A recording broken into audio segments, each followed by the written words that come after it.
जय हिंद साथियों, स्वागत है आपका self study classes Vishwamit Jain YouTube channel और दोस्तों ऐप में। दोस्तों बहुत सारे स्टूडेंट को ऐप डाउनलोड नहीं करते बन रहा है या फिर कर भी लिया है तो कोर्स भी नहीं देख पा रहे हैं। तो मैं आज उनको बता दूं कि ये जो सेल्फ स्टडी क्लासेस इस प्रकार से जब आप प्ले स्टोर से करते हैं तो ये आपका वेल जो है आइकन उसमें लगा हुआ है ना। तो इस प्रकार से सेल्फ स्टडी क्लासेस आपको सर्च करना है और ऐसे आइकन में आपको ऐप मिलने वाला है। ठीक है, तो दोस्तों हम देखें कि प्ले स्टोर में आपको इस प्रकार से दिखेगा ये सेल्फ स्टडी क्लासेस। ठीक है, ये प्ले स्टोर में आपको सेल्फ स्टडी क्लासेस का ऐप दिखने वाला है। ठीक है, ये इमेज उसमें डली है, ये आइकन, ये लोगो उसमें डला है। ठीक है, अब दोस्तों इसको इंस्टॉल करना है, यहां से आप इंस्टॉल करेंगे।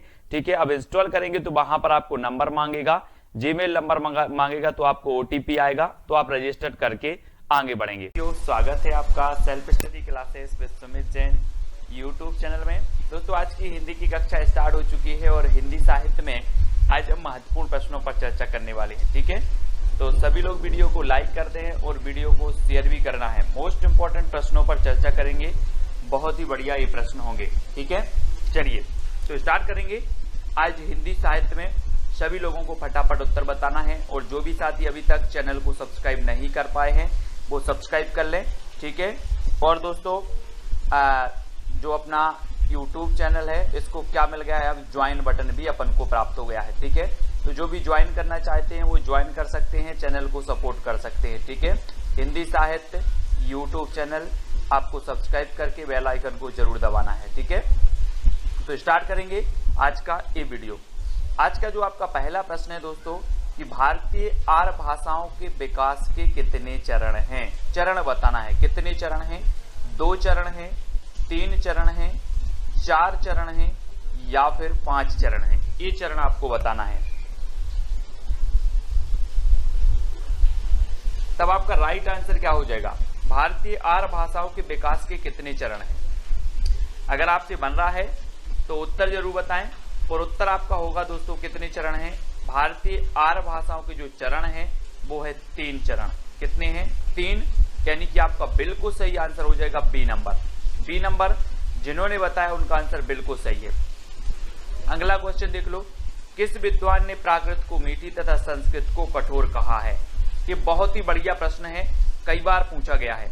किस विद्वान ने प्राकृत को मीठी और संस्कृत को कठोर कहा है, जबकि है ना, तो ये जो संस्कृत को कठोर कहा है, ये संस्कृत को कठोर किसने कहा है, राजशेखर ने कहा है, भरत मुनि ने कहा है, वामन ने कहा है या फिर स्वयंभू ने कहा है। तो किसने कहा है, तो अधिकांश लोगों ने प्रश्न क्रमांक 2 का जो उत्तर बता दिया है कि राजशेखर, है ना, राजशेखर साहब हैं, इन्होंने क्या कहा कि प्राकृत को मीठी है और संस्कृत को कठोर है। अब एक चीज बताना दोस्तों, जिसका राज चल रहा है, जिसका राज चल रहा है वो किसी को कुछ भी बता सकता है। बोले हमें तो प्राकृत मीठी लगती है और संस्कृत कठोर कहता है, क्योंकि राज चल रहा है इनका। तो राजशेखर, ठीक है, राजशेखर आपका बिल्कुल सही होगा। अपभ्रंश में राम काव्य के प्रथम कवि कौन है। अपभ्रंश में राम काव्य के प्रथम कवि बताना है कौन है, ये चीज बतानी है। 4 विकल्प आपके सामने है, 4 में से आपको चयन करना है दोस्तों। और मैं आपको बता दूं कि जो यहाँ पर एक विकल्प देवसेन दिया है, ये देवसेन साहब की रचना है कौन सी, श्राप का 4, है ना, श्राप का 4 है। इसका रचना काल क्या है, 933 ईस्वी है। हिंदी का प्रथम ग्रंथ है, हिंदी की प्रथम रचना है श्राप का 4। ठीक है, देवसेन की है। पुष्पदंत को अभिमान मेरु कहा जाता है, आप सभी को पता है पुष्पदंत को क्या कहा जाता है, अभिमान मेरु। इनका एक ग्रंथ है दोस्तों महापुराण, इनका एक ग्रंथ कौन सा है, महापुराण है, जिसमें 63 सलाका पुरुषों की चर्चा की गई है महापुराण में। ठीक है, और रामसिंह की एक रचना है दोस्तों पाहुड़ दोहा, कौन सी है, पाहुड़ दोहा। हमने याद की थी कि राम कहाँ गए थे, पहाड़ गए थे, बन गए थे, तो ये पाहुड़ दोहा किसकी होगी, रामसिंह की होगी। लेकिन राम काव्य के जो प्रथम कवि माने जाते हैं वो कौन माने जाते हैं, स्वयंभू माने जाते हैं। ठीक है, तो आपका उत्तर क्या हो जाएगा, विकल्प नंबर 1, है ना। और मैंने आपको कई बार बताया है कि जो स्वयंभू है दोस्तों, इन स्वयंभू को राम कुमार वर्मा ने हिंदी का प्रथम कवि माना है। ठीक है, ये चीज भी आपको पता होनी चाहिए, राम कुमार वर्मा ने और राउलवेल इनकी रचना है, राउलवेल रचना है स्वयंभू की। राउलवेल तो रोड़ा कवि की, राउलवेल तो रोड़ा कवि की है, इनकी है कौन सी है, राम काव्य पर आधारित। स्वयंभू की आपको बताना है, राउलवेल तो रोड़ा कवि की है, स्वयंभू की राम काव्य पर आधारित जो रचना है वो आपको ही बताना है ना। मुझे क्या नहीं हो रहा है, याद नहीं आ रहा है वो। अगला बताना है, हिंदी में हिंदी साहित्य का इतिहास सबसे पहले किसने लिखा। हिंदी में हिंदी साहित्य का इतिहास बताना है। जल्दी बताओ, हिंदी में हिंदी साहित्य। अब यहाँ पर कंफ्यूज नहीं होना, बहुत सारे लोग कंफ्यूज होकर गलत क्वेश्चन कर देते हैं। क्या करते हैं, हिंदी में हिंदी साहित्य, आप बोल देते हो कि हिंदी साहित्य का सबसे पहले इतिहास किसने लिखा, तो आप लगा देते हो गारसादा तासी। लेकिन बात यहाँ पर होती है दोस्तों, हिंदी में हिंदी साहित्य का, हिंदी भाषा में हिंदी साहित्य का इतिहास सबसे पहले लिखा है शिवसेन सेंगर ने। गारसादा तासी ये फ्रेंच विद्वान थे, तो इन्होंने फ्रेंच भाषा में लिखा है। हाँ, पयुमचर्यू, वेरी गुड प्रदीप जी, पयुमचर्यू रचना है इनकी राम काव्य पर आधारित स्वयंभू जी की, वेरी गुड पयुमचर्यू, ठीक है। और हिंदी साहित्य का इतिहास सबसे पहले हिंदी में लिखा शिवसेन सेंगर ने, सबसे पहले हिंदी साहित्य का इतिहास लिखा गारसादा तासी ने, सबसे पहले हिंदी साहित्य में काल विभाजन का प्रयोग किया गया तो the modern vernacular literature of Hindustan, जो कि ग्रियर्सन की कृति है। और रामचंद्र शुक्ल की अगर बात करें तो इनका हिंदी साहित्य का इतिहास एक बृहद ग्रंथ है, जो कि हिंदी शब्द सागर की भूमिका में 1929 में प्रकाशित हुआ था, रामचंद्र शुक्ल जी का, ठीक है। तो ये फैक्ट आपको क्लियर होते जाएं। हिंदी साहित्य का आधा इतिहास किसने लिखा, मैंने कई बार आपको याद करवाया है दोस्तों। कैसे याद करवाया कि आधा जो है, आधा सुमन, आधा कुसुम, आधा फूल किसी को नहीं दिया जाता है ना, किसी को नहीं दिया जाता ना।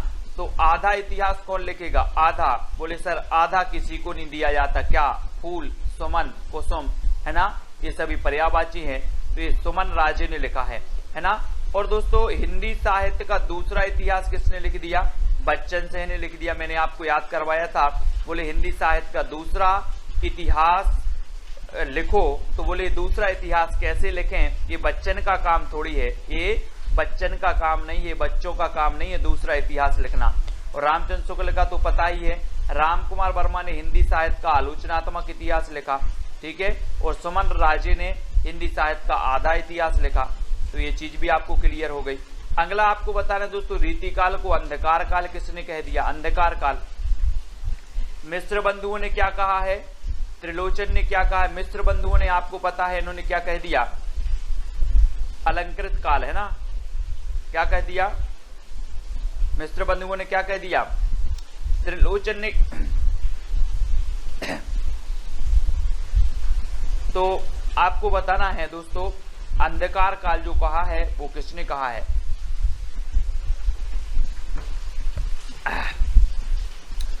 और अंधकार काल कहा किसने, त्रिलोचन साहब ने। बी नंबर आपका बिल्कुल सही हो जाएगा, ये रीति काल को, ठीक है, हाँ बी नंबर सही होगा। अगला बताओ, हिंदी साहित्य का संक्षिप्त इतिहास के लेखक कौन है, हिंदी साहित्य के संक्षिप्त इतिहास विश्वनाथ त्रिपाठी हैं, या फिर रामचंद्र शुक्ल हैं, बच्चन से हैं, या हजारी प्रसाद द्विवेदी हैं, कौन है, हाँ मिश्र बंधुओं ने अलंकृत काल कहा है, वेरी गुड। और संक्षिप्त, आप लोग संक्षिप्त के चक्कर में पड़े रहते हो कि बोले सर हिंदी साहित्य संक्षिप्त में पढ़ा दो, जो विश्व के लोग विश्व भर में क्या है संक्षिप्त पर पड़े रहते हो, यार विस्तृत कौन पढ़े, संक्षिप्त पढ़ लो, संक्षिप्त, है ना। तो विश्वनाथ त्रिपाठी संक्षिप्त इतिहास लिखा है इन्होंने हिंदी साहित्य का। हिंदी साहित्य का उद्भव, हिंदी साहित्य का आदिकाल, हिंदी साहित्य की भूमिका, ये सब हजारी प्रसाद द्विवेदी ने लिखी हैं।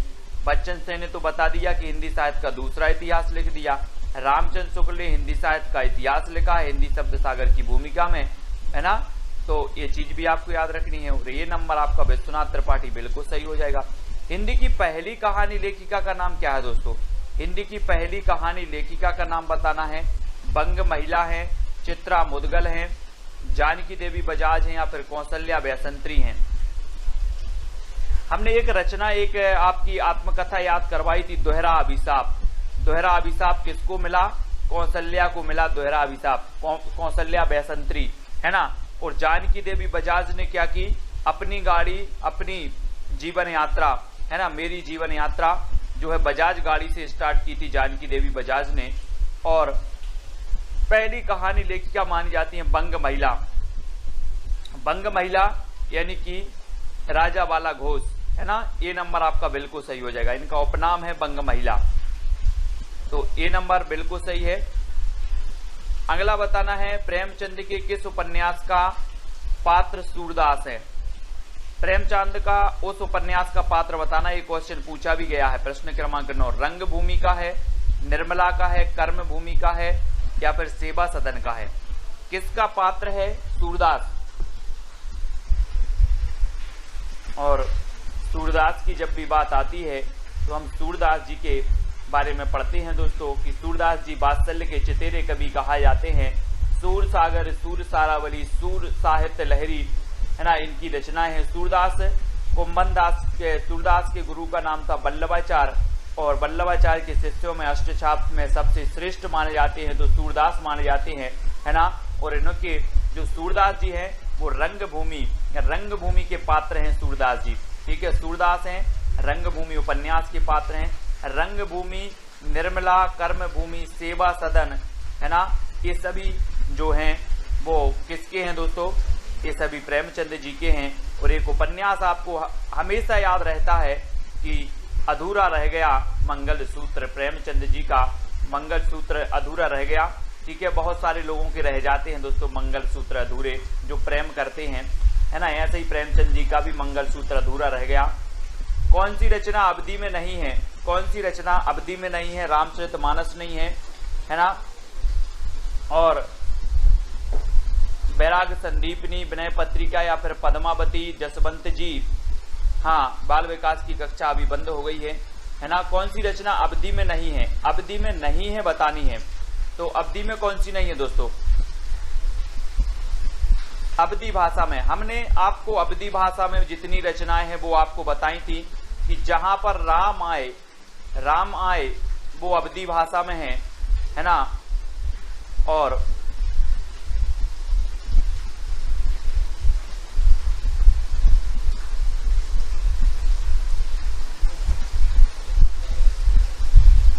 तो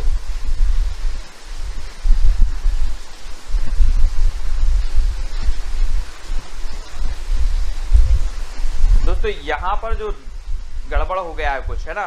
क्या गड़बड़ हो गया, रामचरितमानस भी आपकी अवधि में है, पद्मावत भी आपकी अवधि में है, ठीक है। लेकिन आपकी जो विनय पत्रिका और बैराग संदीपनी जो है ना, ये जो सी नंबर है और जो बी नंबर है ये तो ब्रज भाषा में है ना। तो विनय पत्रिका यहाँ पर हालांकि उत्तर दिया है सी नंबर विनय पत्रिका, ठीक है। तो विनय पत्रिका ब्रज में है, विनय, है ना। मंगल और राम आए, तो बैराग संदीपनी भी आपकी ब्रज भाषा में है ना, ब्रज में है। तो बी और सी ये दोनों ही आपके सही होंगे। ये अवधि में नहीं है, पद्मावत अवधि में है, रामचरितमानस भी अवधि में है, ठीक है। अगला बताना है आपको सिद्धों ने किस भाषा शैली में रचनाएं की हैं। सिद्धों में संधा या फिर संध्या, संध या फिर, हाँ हमारे पीछे क्वेश्चन दिखाई नहीं देते, संध्या। तो बताना है किस भाषा शैली में रचनाएं लिखी हैं सिद्धों ने। विनय पत्रिका भी ब्रज में है, हाँ। तो प्रश्न क्रमांक 11 का उत्तर बताना है और 11 का आपका बिल्कुल सही आंसर क्या हो जाएगा, 11 का। इन्होंने दोस्तों संधा भाषा, यहाँ पर संध भी नहीं है, संध्या भी नहीं है, संधा भी नहीं है, संधा सही होगा, संधा भाषा शैली में इन्होंने रचनाएं की हैं। किसने, सिद्धों ने, है ना। तो याद रख लेना सिद्धों की संख्या कितनी बताई है, 84 बताई है ना। सरहपा क्या है, इसके प्रमुख है। सरहपा की एक रचना कौन सी है, दोहा कोश इनकी रचना है सरहपा जी की। और सरहपा को राहुल जी ने, यानी कि राहुल सांकृत्यायन ने हिंदी का प्रथम कवि माना है ना। तो ये चीज भी याद रखनी है। सिद्धों में डॉक्टर रामकुमार वर्मा ने संधि काल का समय क्या माना है। जी हाँ दोस्तों, बढ़िया ही प्रश्न है। रामकुमार वर्मा के बारे में मैं आपको हमेशा बताता हूँ कि रामकुमार वर्मा ने हिंदी साहित्य का आलोचनात्मक इतिहास लिखा। वो भी कैसा लिखा, अधूरा लिखा है ना। हिंदी साहित्य का जो आलोचनात्मक इतिहास है ये अधूरा है दोस्तों, इसमें केवल भक्ति काल तक ही वर्णन मिलता है आलोचनात्मक इतिहास में, है ना। लेकिन जो राम कुमार वर्मा है इन्होंने संधि काल का जो समय माना वो क्या मान लिया, संधि काल का। प्रश्न क्रमांक 12 का आंसर बताना है दोस्तों, और आपका बिल्कुल सही आंसर होगा 750 से 1000 का जो काल है इन्होंने संधि काल माना, और संधि काल के बाद इन्होंने चारण काल माना, चारण है ना, चारण काल। तो आपको याद रख लेना है हिंदी साहित्य के आदि काल को चारण काल किसने कहा है, ऐसा क्वेश्चन आता है तो चारण काल अपने ग्रियर्सन साहब ने भी कहा है और इन्हीं राम कुमार वर्मा जी ने भी कहा है। 750 से 1000 का काल इन्होंने संधि काल माना है राम कुमार वर्मा जी ने, ठीक है। तो ये नंबर आपका बिल्कुल सही हो जाएगा, ठीक है। अगला क्वेश्चन देख लो, हिंदी साहित्य के प्रारंभिक काल को जय काल किसने कहा, जय है ना, जय काल बताना है किसने कहा, रमाशंकर शुक्ल रसाल ने, महावीर प्रसाद द्विवेदी ने, मोहन अवस्थी ने या ग्रियर्सन ने। तो जय काल बताना है दोस्तों, किसने कहा ये जय काल। यहां पर अगर हम बात करें कि महावीर प्रसाद द्विवेदी ने तो बीज वपन काल कह दिया है ना, रमाशंकर शुक्ल रसाल ने तो दोस्तों क्या कह दिया, रमाशंकर शुक्ल रसाल ने क्या कह दिया, क्या कह दिया है ना, राम और शंकर की क्या हो, जय हो, जय हो, है ना। और यहाँ ये चीज याद रखनी है, जय काल, जय किसकी हो, राम की और शंकर की। तो आपका जय काल किसने कहा, रमाशंकर शुक्ल रसाल ने। मोहन अवस्थी, और अवस्थी से अवस्था हो जाएगा दोस्तों, अवस्थी से अवस्था। और जब आपकी अवस्था, जितने लोग देख रहे हैं सभी की अवस्था अगर बुढ़ापे की आ जाए तो लाठी का आधार ले लेना। इस प्रकार से जो लाठी होती ना, लाठी, लाठी का आधार ले लेना। तो आधार काल कहा मोहन अवस्थी ने, है ना। बोले सर अवस्था हो गई है मेरी, अब मैं लाठी के आधार पर चलता हूं, आधार। तो अवस्था हो गई तो आधार लेना है, ठीक है। तो आधार काल इन्होंने कहा है मोहन अवस्थी जी ने, याद रखना है। अगला क्वेश्चन बताना है, घोटन रचना का संबंध किस विधा से है। घोटन, घोटन होने लगी किस विधा, आत्मकथा, रेखा चित्र, कहानी या फिर उपन्यास से। तो आत्मकथा भी आपने पढ़ी है, हिंदी की प्रथम आत्मकथा हम पढ़ते अर्धकथानक, अर्धकथानक बनारसी दास जैन की, ठीक है। और अर्धकथा हम पढ़ते हैं नगेंद्र की आत्मकथा, है ना। आत्मकथा हम नगेंद्र की पढ़ते हैं, अर्धकथा, और अर्धकथानक हम पढ़ लेते हैं किसकी, अर्धकथानक बनारसी दास जैन की, है ना। तो ये चीज भी आपको याद रखनी है। और जो घोटन रचना है ये किसकी है, आत्मकथा है, आत्मकथा की है ये, है ना। और 1 नंबर आपका बिल्कुल सही हो जाएगा, ठीक है। हाँ, मोहन का आधार कार्ड, मोहन का आधार कार्ड तो Aadhaar card, very good, very good. Om Prakash Valmiki, है ना, ओम प्रकाश वाल्मीकि, वाल्मीकि है, ये नंबर आपका बिल्कुल सही हो जाएगा, वेरी गुड। परवेज कुरैशी जी, ये ओम प्रकाश वाल्मीकि की क्या है, आत्मकथा है ना, घोटन। अगला देखो, गर्दिश के दिन, बहुत ही कई बार मैंने आपको बताया है ये गर्दिश के दिन ये आत्मकथा है, किसकी है, कितने पाकिस्तान, आपको पता है कितने पाकिस्तान एक रचना लिखी है, किसने लिखी है, किसने लिखी, कितने पाकिस्तान, कितने पाकिस्तान, मैंने आपको याद करवाया था। बोले सर पाकिस्तान कितने हैं,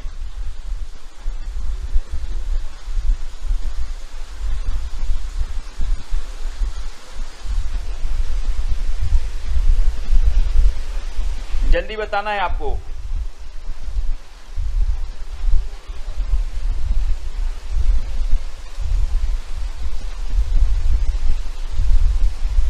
गर्दिश के दिन आत्मकथा बताना है।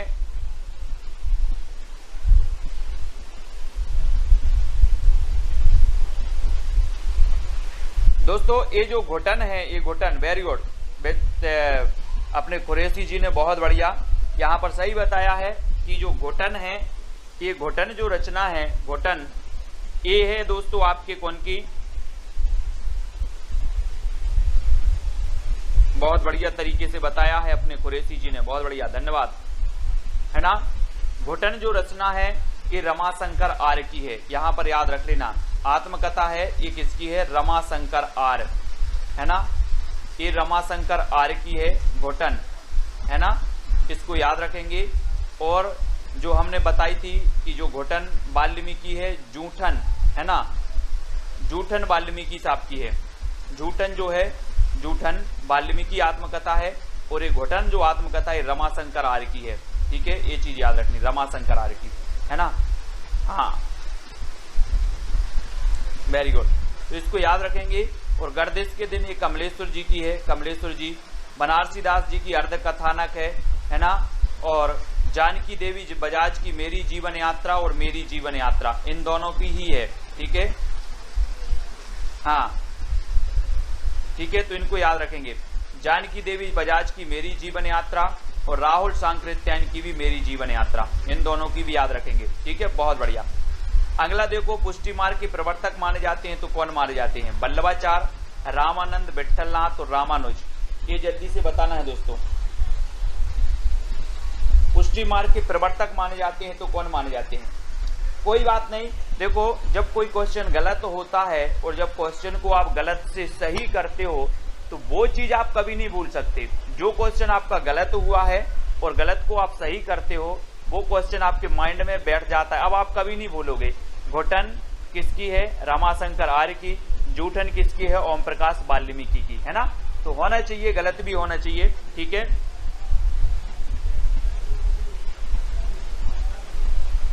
ठीक है, तो ये चीज भी आपको याद रखनी है।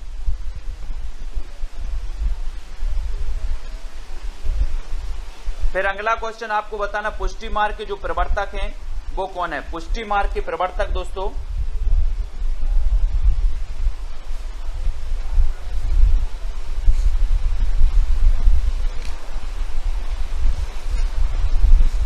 पुष्टि मार्ग के सभी लोग प्रवर्तक बताएंगे, सभी लोगों को पता है।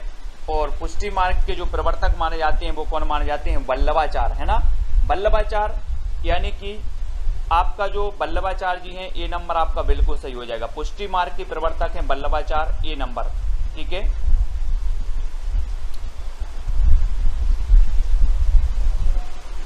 है ना, अष्टछाप की स्थापना की थी 1565 में।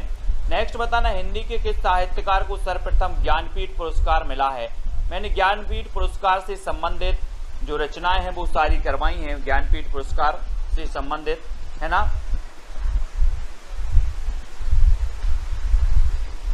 और सर्वप्रथम ज्ञानपीठ पुरस्कार किसे मिला ये चीज भी बतानी है। तो दोस्तों हम जब ज्ञानपीठ पुरस्कार पढ़ते हैं तो सर्वप्रथम हिंदी में जो ज्ञानपीठ पुरस्कार मिला वो 1968 में मिला चिदम्बरा के लिए सुमित्रानंदन पंत को, है ना, 72 में अपने दिनकर जी को मिल गया, उर्वशी, है ना, कैसे याद किया था कि दिन में बसी, दिन में उर्वशी, दिन में उर्वशी तो दिनकर, और 72 साल की हो गई उर्वशी, है ना, उर्वशी। महादेवी वर्मा जी की यामा, यामा के लिए मिला यानी 1982 में, ठीक है, और अज्ञेय के लिए मिला 1978 में मिल गया इन्हें, ठीक है, तो इनको सभी को याद रखना है। ये जो अपने ज्ञानपीठ पुरस्कार वाली रचनाएं थे, जो साहित्यकार थे वो भी आज के वीडियो में ही अपन ने याद किए हैं, है ना, तो ये तो सभी को याद हैं। शब्दार्थ शरीरम तावत्य काव्यम, ये परिभाषा किसने दी है, शब्दार्थ शरीरम तावत्य काव्यम, है ना, चिड़िया ने चीऊ किया, हाँ चीऊ किया, तो भामह, बामन, मम्मट, आनंदवर्धन, तो शब्दार्थ शरीरम तावत्य काव्यम ये जो परिभाषा दी है वो किसने दी है, और आपका बिल्कुल सही आंसर होगा। मैं आपको बता दूं दोस्तों, रीति संप्रदाय के प्रवर्तक कौन माने जाते हैं, बामन। ध्वनि संप्रदाय के जो प्रवर्तक माने जाते हैं वो आनंदवर्धन माने जाते हैं, और भामह माने जाते हैं अलंकार संप्रदाय के प्रवर्तक, ठीक है। और शब्दार्थ शरीरम तावत्य काव्यम, शब्दार्थ शरीरम तावत्य काव्यम आनंदवर्धन, है ना। और दोस्तों कोई अच्छी सी ध्वनि आपके शरीर में सुन जाए, आपके शरीर आपको सुन जाए तो आपके शरीर को क्या आ जाता है, आनंद आ जाता है शरीर को। तो यहाँ पर शरीरम, शब्दार्थ शरीरम तावत्य काव्यम, कोई अच्छे से शब्द बोल दें शरीर में आनंद आ जाता है ना, आनंद आ जाता, आनंद की अनुभूति हो जाती है। तो शब्दार्थ शरीरम तावत्य काव्यम ये आनंदवर्धन की परिभाषा है। हिंदी के प्रथम दैनिक समाचार पत्र का नाम बताना है दोस्तों। हिंदी का प्रथम दैनिक समाचार पत्र कौन है? मैंने आपको समाचार पत्र भी याद करवाए हैं, पढ़ाए हैं, ऐसे हमेशा पूछे जाते हैं। हमने याद करवाए थे क्या? प्रदीप के बाल भटा से भरत गए, है ना? याद है आप लोगों को ट्रिक? प्रदीप के बाल भटा से भरत गए, यानी कि जो हिंदी प्रदीप था, हिंदी प्रदीप के संपादक कौन थे? बाल से बालकृष्ण भट्ट। ये हमने याद करे थे, है ना? ठीक है, प्रदीप के बाल भटा से भरत गए। अब प्रदीप जी हैं, बोले सर आप वही वही क्यों बोल रहे हो? हाँ, वेरी गुड। तो ये दैनिक समाचार पत्र यहाँ पर पूछा गया, ये समाचार सुधावर्षण है, ठीक है। 1854 में श्याम सुंदर सेन इसके संपादक थे। और दोस्तों प्रथम समाचार पत्र माना जाता है उदंत मार्तंड। और ये उदंत मार्तंड क्या था? ये साप्ताहिक समाचार पत्र था, है ना? हिंदी का अगर आपसे पूछा जाता, ये दैनिक काट देते, ये दैनिक समाचार पत्र काट देते। प्रथम अगर इतना बस पूछा जाता प्रथम, तो आप लगा देते उदंत मार्तंड, है ना? और यहाँ पर दैनिक की जगह साप्ताहिक कर दिया जाता, साप्ताहिक, तब भी आप लगाते उदंत मार्तंड। लेकिन यहाँ पर अगर दैनिक अगर दिया है तो आपको यहाँ आ जाना है समाचार सुधावर्षण पर, ठीक है, समाचार सुधावर्षण पर। और दोस्तों ये बंगदूत पत्रिका 1829 में प्रकाशित हुई थी राजा राम मोहन राय द्वारा, बंगदूत पत्रिका 1829 में। और ये 1826 में उदंत मार्तंड, है ना, ये 1854 में हुआ था समाचार सुधावर्षण, हिंदी का प्रथम दैनिक समाचार पत्र, है ना। अवधि को अन्य किस नाम से भी जाना जाता है दोस्तों? अवधि को बघेली, दोनों, कोसली या इनमें से कोई नहीं, तो किस नाम से जाना जाता है अवधि भाषा को? प्रश्न क्रमांक 20 का सही आंसर बताना है। और अवधि को जाना जाता है प्रश्न क्रमांक 20 में, अवधि को कहा जाता है क्या? कोसली। कोसली यानी बी नंबर आपका बिल्कुल सही होगा। अवधि को कोसली भाषा के रूप में जाना जाता है और बी नंबर आपका बिल्कुल सही हो जाएगा, ठीक है, बी नंबर। अगला क्वेश्चन है दोस्तों, स्नेह लीला की रचनाकार कौन है? स्नेह लीला, है ना, स्नेह है हमें, है ना, किससे स्नेह है? विष्णु जी से। किससे स्नेह है? विष्णु जी से स्नेह है। तो स्नेह लीला के रचनाकार कौन होंगे? विष्णुदास होंगे, है ना, विष्णुदास, विष्णुदास, विष्णुदास। तो विष्णुदास यानी सी नंबर स्नेह लीला के रचनाकार विष्णुदास जी हो जाएंगे। आदिकालीन साहित्य का प्रमुख रस कौन सा था? 22। शांत था, श्रृंगार था, वीर था या फिर हास्य था?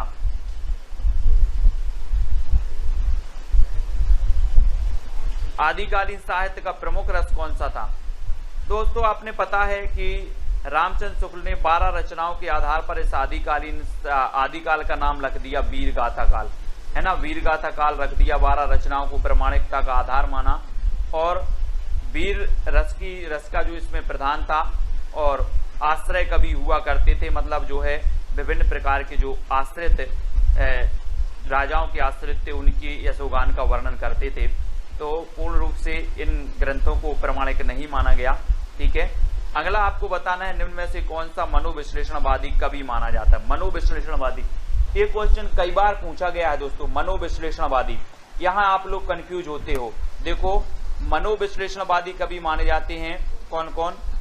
जैनेन्द्र कुमार माने जाते हैं, ईलाचंद्र जोशी माने जाते हैं, अज्ञेय माने जाते हैं, ये तीनों ही माने जाते हैं दोस्तों। और एक और माने जाते हैं, अगर किसी को पता हो तो बता देना, कमेंट में बता देना, है ना। एक और माने जाते हैं, कौन माने जाते हैं? मनोविश्लेषणवादी। ये क्वेश्चन कई बार पूछे गए। अज्ञेय, जैनेन्द्र और ईलाचंद्र जोशी, ये मनोविश्लेषणवादी कवि हैं। यानी आपका उत्तर क्या हो जाएगा? डी नंबर हो जाएगा। ये क्वेश्चन बनता ही है, ठीक है।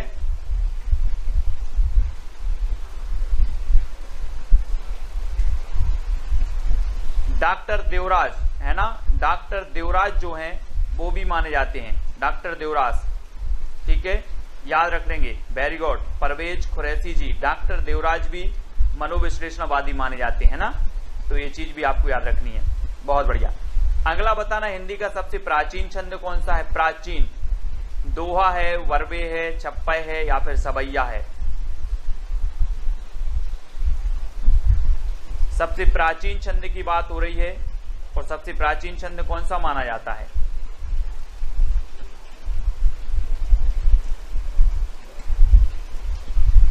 तब आपका बिल्कुल सही आंसर होगा दोस्तों कि छंद माना जाता है प्राचीन दोहा।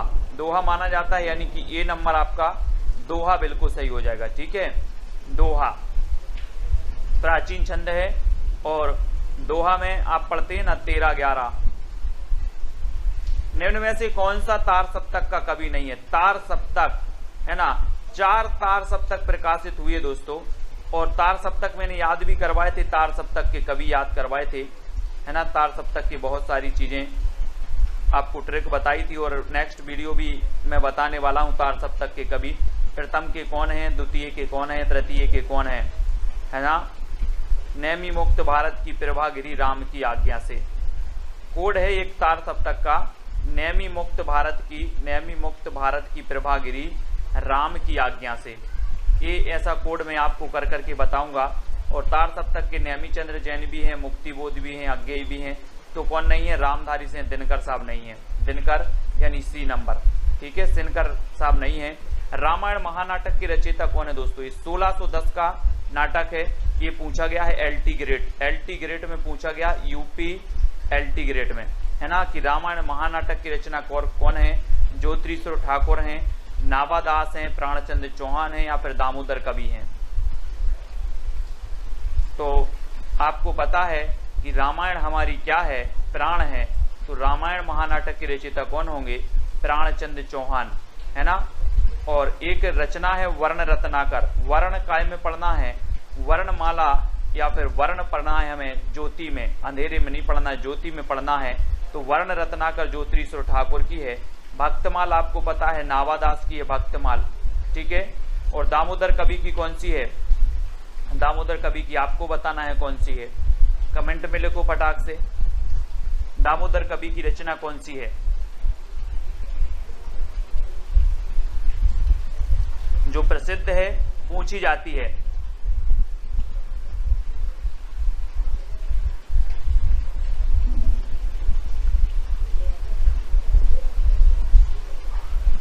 जल्दी से बताओ कौन सी है दामोदर कवि की रचना, कमेंट में आपको लिख देना है।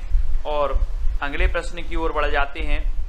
अगला है दोस्तों, कबीर की भाषा को सादुक्कड़ी किसने कहा है? सादुक्कड़ी, हाँ वेरी गुड परवेश जी। उक्ति व्यक्ति प्रकरण, है ना, उक्ति व्यक्ति प्रकरण। उक्ति व्यक्ति प्रकरण किसकी है? दामोदर, पंडित दामोदर शर्मा की है, ठीक है, वेरी गुड।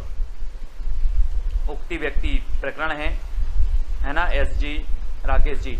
अब सादुक्कड़ी, कबीर की भाषा को सादुक्कड़ी किसने कहा? सादुक्कड़ी, सादुक्कड़ी बताना है। एक दोस्तों आपने पढ़ा था पंचमेल खिचड़ी, पंचमेल खिचड़ी। बोले दोस्तों जब पंचमेल खिचड़ी बनेगी तो पंचमेल खिचड़ी विभिन्न प्रकार के मेल किया जाएगा, तो ये कैसी होगी? सुंदर होगी। कैसी होगी? सुंदर होगी। तो श्याम सुंदर ने कहा था, क्या कहा था? पंचमेल खिचड़ी कहा था। लेकिन सादुक्कड़ी किसने कहा था? तो सादुक्कड़ी कहा था किसने? शुक्ल जी ने, है ना, शुक्ल जी ने। और हजारी प्रसाद द्विवेदी ने क्या कहा था? वाणी का डिक्टेटर, कबीर को वाणी का डिक्टेटर कहा द्विवेदी जी ने, है ना। रामचंद्र शुक्ल जी ने सादुक्कड़ी कहा, पंचमेल खिचड़ी कहा श्याम सुंदर ने, ठीक है, श्याम सुंदर। तो कबीर की भाषा को फिर पूछ लिया गया पंचमेल खिचड़ी। तो पंचमेल खिचड़ी कैसी होगी? कैसी होगी पंचमेल खिचड़ी? सुंदर होगी, सुंदर, है ना। बोले सर बहुत सुंदर खिचड़ी थी पंचमेल खिचड़ी, है ना।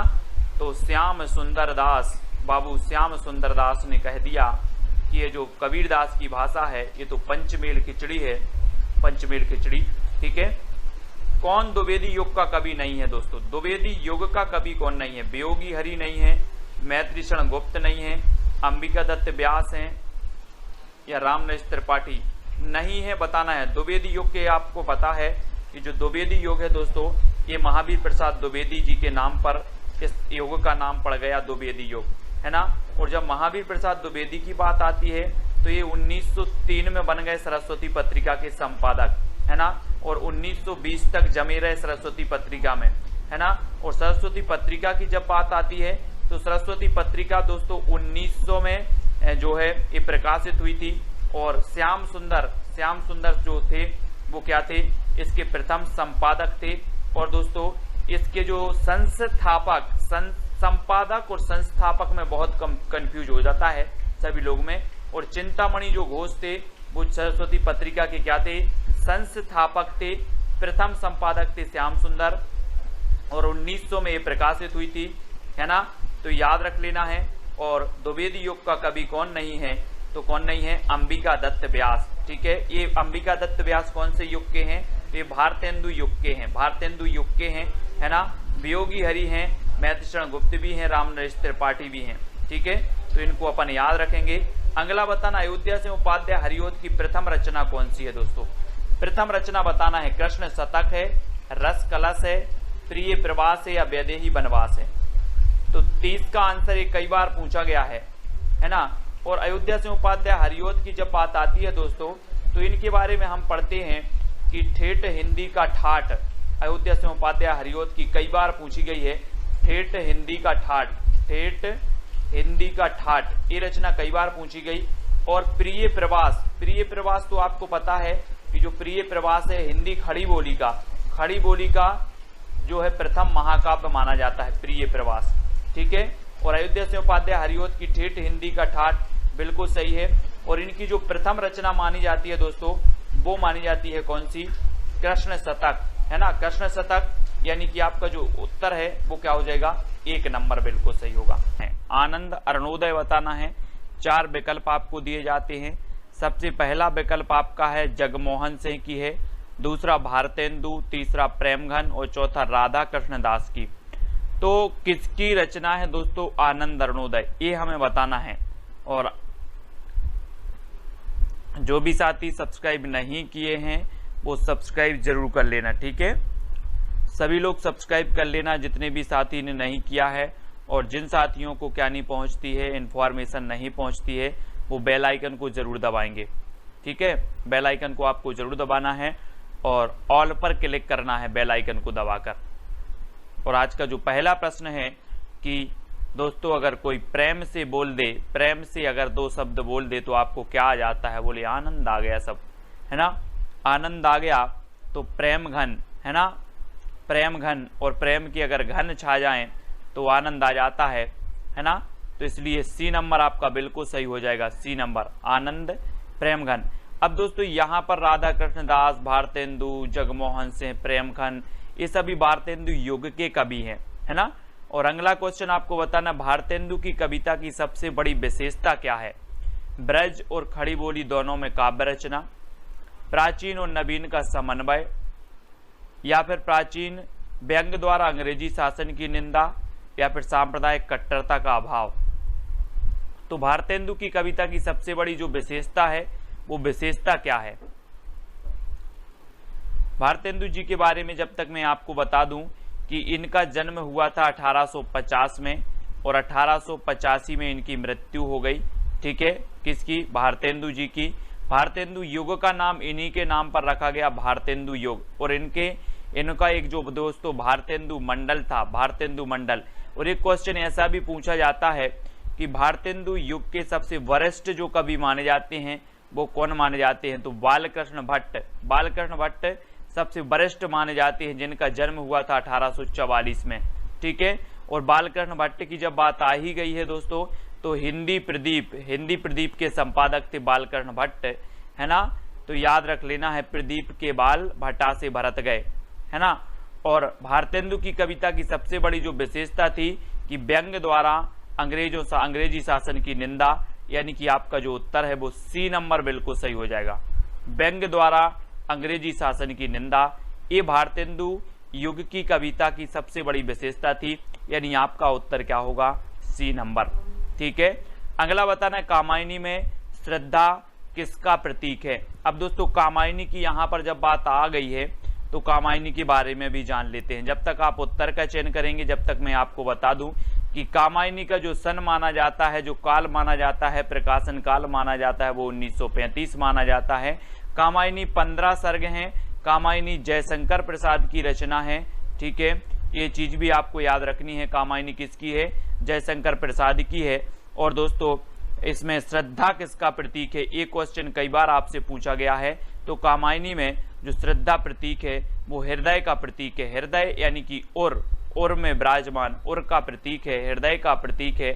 और सी नंबर आपका बिल्कुल सही हो जाएगा, यानी कि जो सी नंबर है, जिन्होंने सी बताया उनका आंसर बिल्कुल सही है। और अगले क्वेश्चन की ओर बढ़ जाते हैं कि हिंदी में स्वच्छंद छंद की प्रथम प्रयोक्ता कौन है दोस्तों? स्वच्छंद छंद की प्रथम प्रयोक्ता बताना है।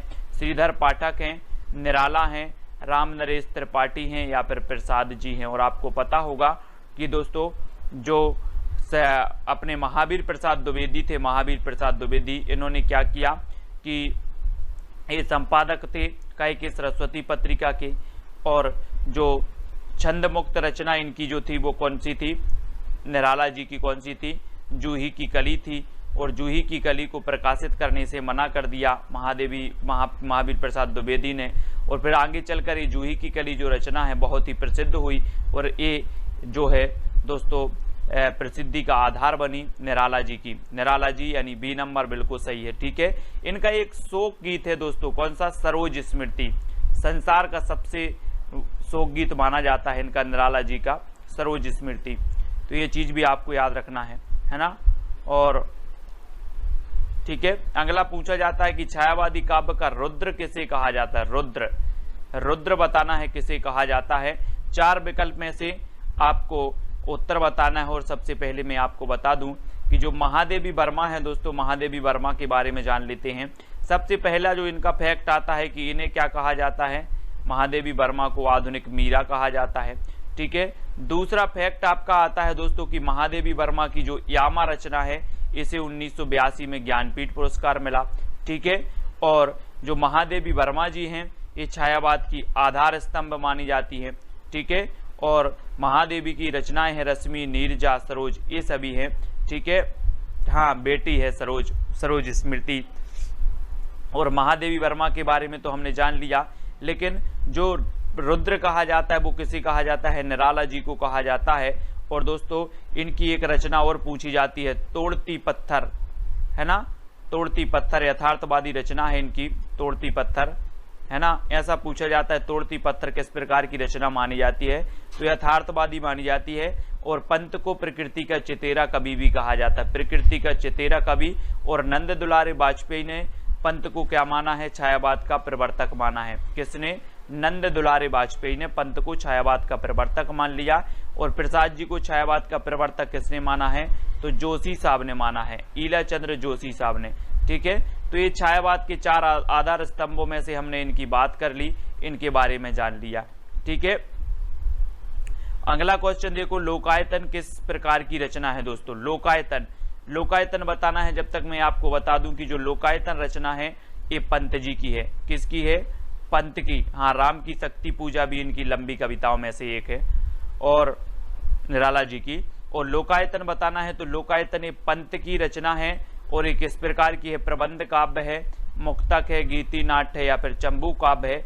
ये हमेशा आपसे पूछा गया है और आपका बिल्कुल सही आंसर होगा लोकायतन। और लोकायतन जो काव्य रचना है दोस्तों ये महाकाव्य है। किसका महाकाव्य है? लोकायतन पंत जी का है। बहुत ही बढ़िया हाँ, सजल गीतों की गायिका भी उन्हें कहा जाता है, महादेवी वर्मा जी को, है ना, सजल गीतों की गायिका।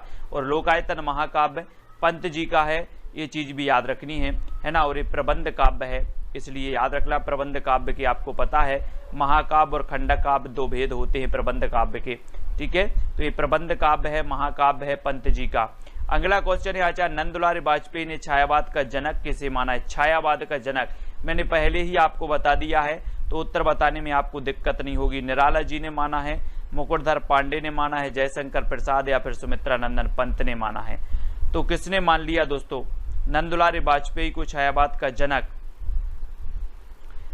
नंद दुलारे वाजपेयी ने छायावाद का जनक। और नंद की बात आ रही है तो नंद किसे मानेंगी? नंद दुलारे वाजपेयी पंत को मानेंगी, है ना। डी नंबर आपका बिल्कुल सही होगा, पंत जी को माना है।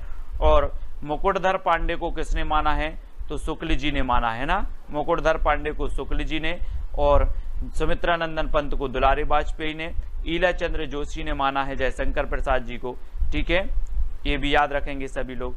अगला क्वेश्चन देख लेते हैं दोस्तों, छायावाद को चित्रभाषा शैली किसने कहा है? छायावाद को चित्र भाषा शैली किसने कहा है? रमाशंकर शुक्ल रसाल ने, रामचंद्र शुक्ल ने, या फिर नंदुलारे वाजपेयी ने, या सुमित्रा नंदन पंत ने। बहुत बढ़िया क्वेश्चन है और ये क्वेश्चन पूछा भी गया है दोस्तों कई बार। ठीक है, तो छायावाद को चित्र भाषा शैली जो कहने वाले हैं, जिन्होंने कहा है, वो कौन ने कहा है? और आपका बिल्कुल सही आंसर है रामचंद्र शुक्ल। रामचंद्र शुक्ल, यानी कि आपका उत्तर हो जाएगा विकल्प नंबर बी। रामचंद्र शुक्ल ने चित्र भाषा शैली कहा है दोस्तों, चित्र भाषा शैली, और बी नंबर आपका बिल्कुल सही होगा। ठीक है, रामचंद्र शुक्ल ने छायावाद को चित्र भाषा शैली कहा है। और अगला क्वेश्चन है, जगन्नाथ दास रत्नाकर किस उपनाम से उर्दू में कविता लिखते थे दोस्तों? किस उपनाम से लिखते थे जगन्नाथ दास रत्नाकर? ये कई बार पूछा गया है दोस्तों। और जो वैद्यनाथ हैं, वैद्यनाथ, ये नागार्जुन लिखते थे वैद्यनाथ नाम से। ठीक है, नागार्जुन। और अपने जकी नाम से जो लिखते थे वो कौन लिखते थे? जकी। और जकी नाम से लिखते थे कौन? रत्नाकर जी, है ना। नवाब राय किसका नाम था? नवाब राय प्रेमचंद जी का। तो आपको याद रख लेना है कि रत्नाकर जी जकी उपनाम से लिखते थे। वैद्यनाथ उपनाम जो है नागार्जुन का वास्तविक नाम है। और दोस्तों कलाधर नाम से लिखते थे। कलाधर नाम से कौन लिखते थे? अपने जयशंकर प्रसाद लिखते थे। ठीक है, तो ये चीज आपको याद रखनी है। और आपका जकी बिल्कुल सही होगा, बी नंबर बिल्कुल सही हो जाएगा। ठीक है, अगला प्रश्न है, हिंदी का प्रथम सूफी कवि कौन है? सूफी कवि बताना है, यानी कि 39 का उत्तर बताना है। जायसी है, मुल्ला दाऊद है, नूर मोहम्मद है, या फिर मुल्ला बजी हैं। तो सूफी कवि कौन है यहाँ पर बताना है, प्रथम सूफी कवि। और प्रथम सूफी कवि में जब हम बात करते हैं कि प्रथम जो सूफी कवि हैं वो कौन है, और जायसी का एक प्रथम ग्रंथ है दोस्तों, कौन सा? पद्मावत। पद्मावत है। और ये दोस्तों आपको पता है प्रथम प्रमाणिक महाकाव्य माना जाता है पद्मावत। इस अवधी भाषा में लिखा हुआ है, मलिक मोहम्मद जायसी जी का है। ठीक है, ये चीज भी याद रखनी है। और सूफी कवि कौन है? तो सूफी कवि हैं प्रथम मुल्ला दाऊद है। मुल्ला दाऊद, यानी कि मुल्ला दाऊद की जो रचना है वो कौन सी है? चंदायन है, चंदायन। ठीक है, मुल्ला दाऊद की रचना चंदायन है। और प्रथम सूफी कवि माने जाते हैं मुल्ला दाऊद। तो बी नंबर आपका बिल्कुल सही हो जाएगा। नेक्स्ट बताना है, श्री गुरु ग्रंथ साहिब का संकलन किसने किया? गुरु ग्रंथ साहिब, ये बताना है दोस्तों। सिखों का एक बहुत ही बृहद ग्रंथ है गुरु ग्रंथ साहिब, और इसका संकलन किसने किया ये चीज बतानी है। और आपको पता है दोस्तों कि जो सिखों के प्रथम गुरु थे वो कौन थे? गुरु नानक देव थे। और 10वें गुरु जी जो थे वो कौन थे? गुरु गोविंद सिंह थे। ठीक है, लेकिन जो गुरु ग्रंथ साहब का संकलन किया था वो किसने किया था? तो वो किया था अर्जुन देव ने। अर्जुन देव, यानी कि बी नंबर आपका बिल्कुल सही हो जाएगा, बी नंबर। ठीक है, गुरु अर्जुन देव ने जो है संकलन किया था काय का? गुरु ग्रंथ साहब का, यानी बी नंबर बिल्कुल सही होगा। लखनऊ में प्रगतिशील लेखक संघ के अधिवेशन की अध्यक्षता किसने की थी दोस्तों? ये चीज आपको बतानी है। बहुत ही बढ़िया प्रश्न है और लखनऊ में बतानी है। तब आपका प्रगतिशील लेखक संघ की स्थापना कब हुई थी? ये चीज भी आपको बतानी है। प्रगतिशील लेखक संघ की स्थापना कब हुई थी? ये जल्दी से बताना है भारत में। और प्रगतिशील लेखक संघ की अध्यक्षता किसने की थी लखनऊ में? ये चीज भी बतानी है। तो मैं आपको बता दूं कि जो लखनऊ में प्रगतिशील लेखक संघ की स्थापना अध्यक्षता की थी वो प्रेमचंद जी ने की थी, यानी बी नंबर आपका बिल्कुल सही होगा। और ये स्थापना कब हुई थी दोस्तों प्रगतिशील लेखक संघ की? तो जल्दी से आप उत्तर बताएंगे कमेंट में।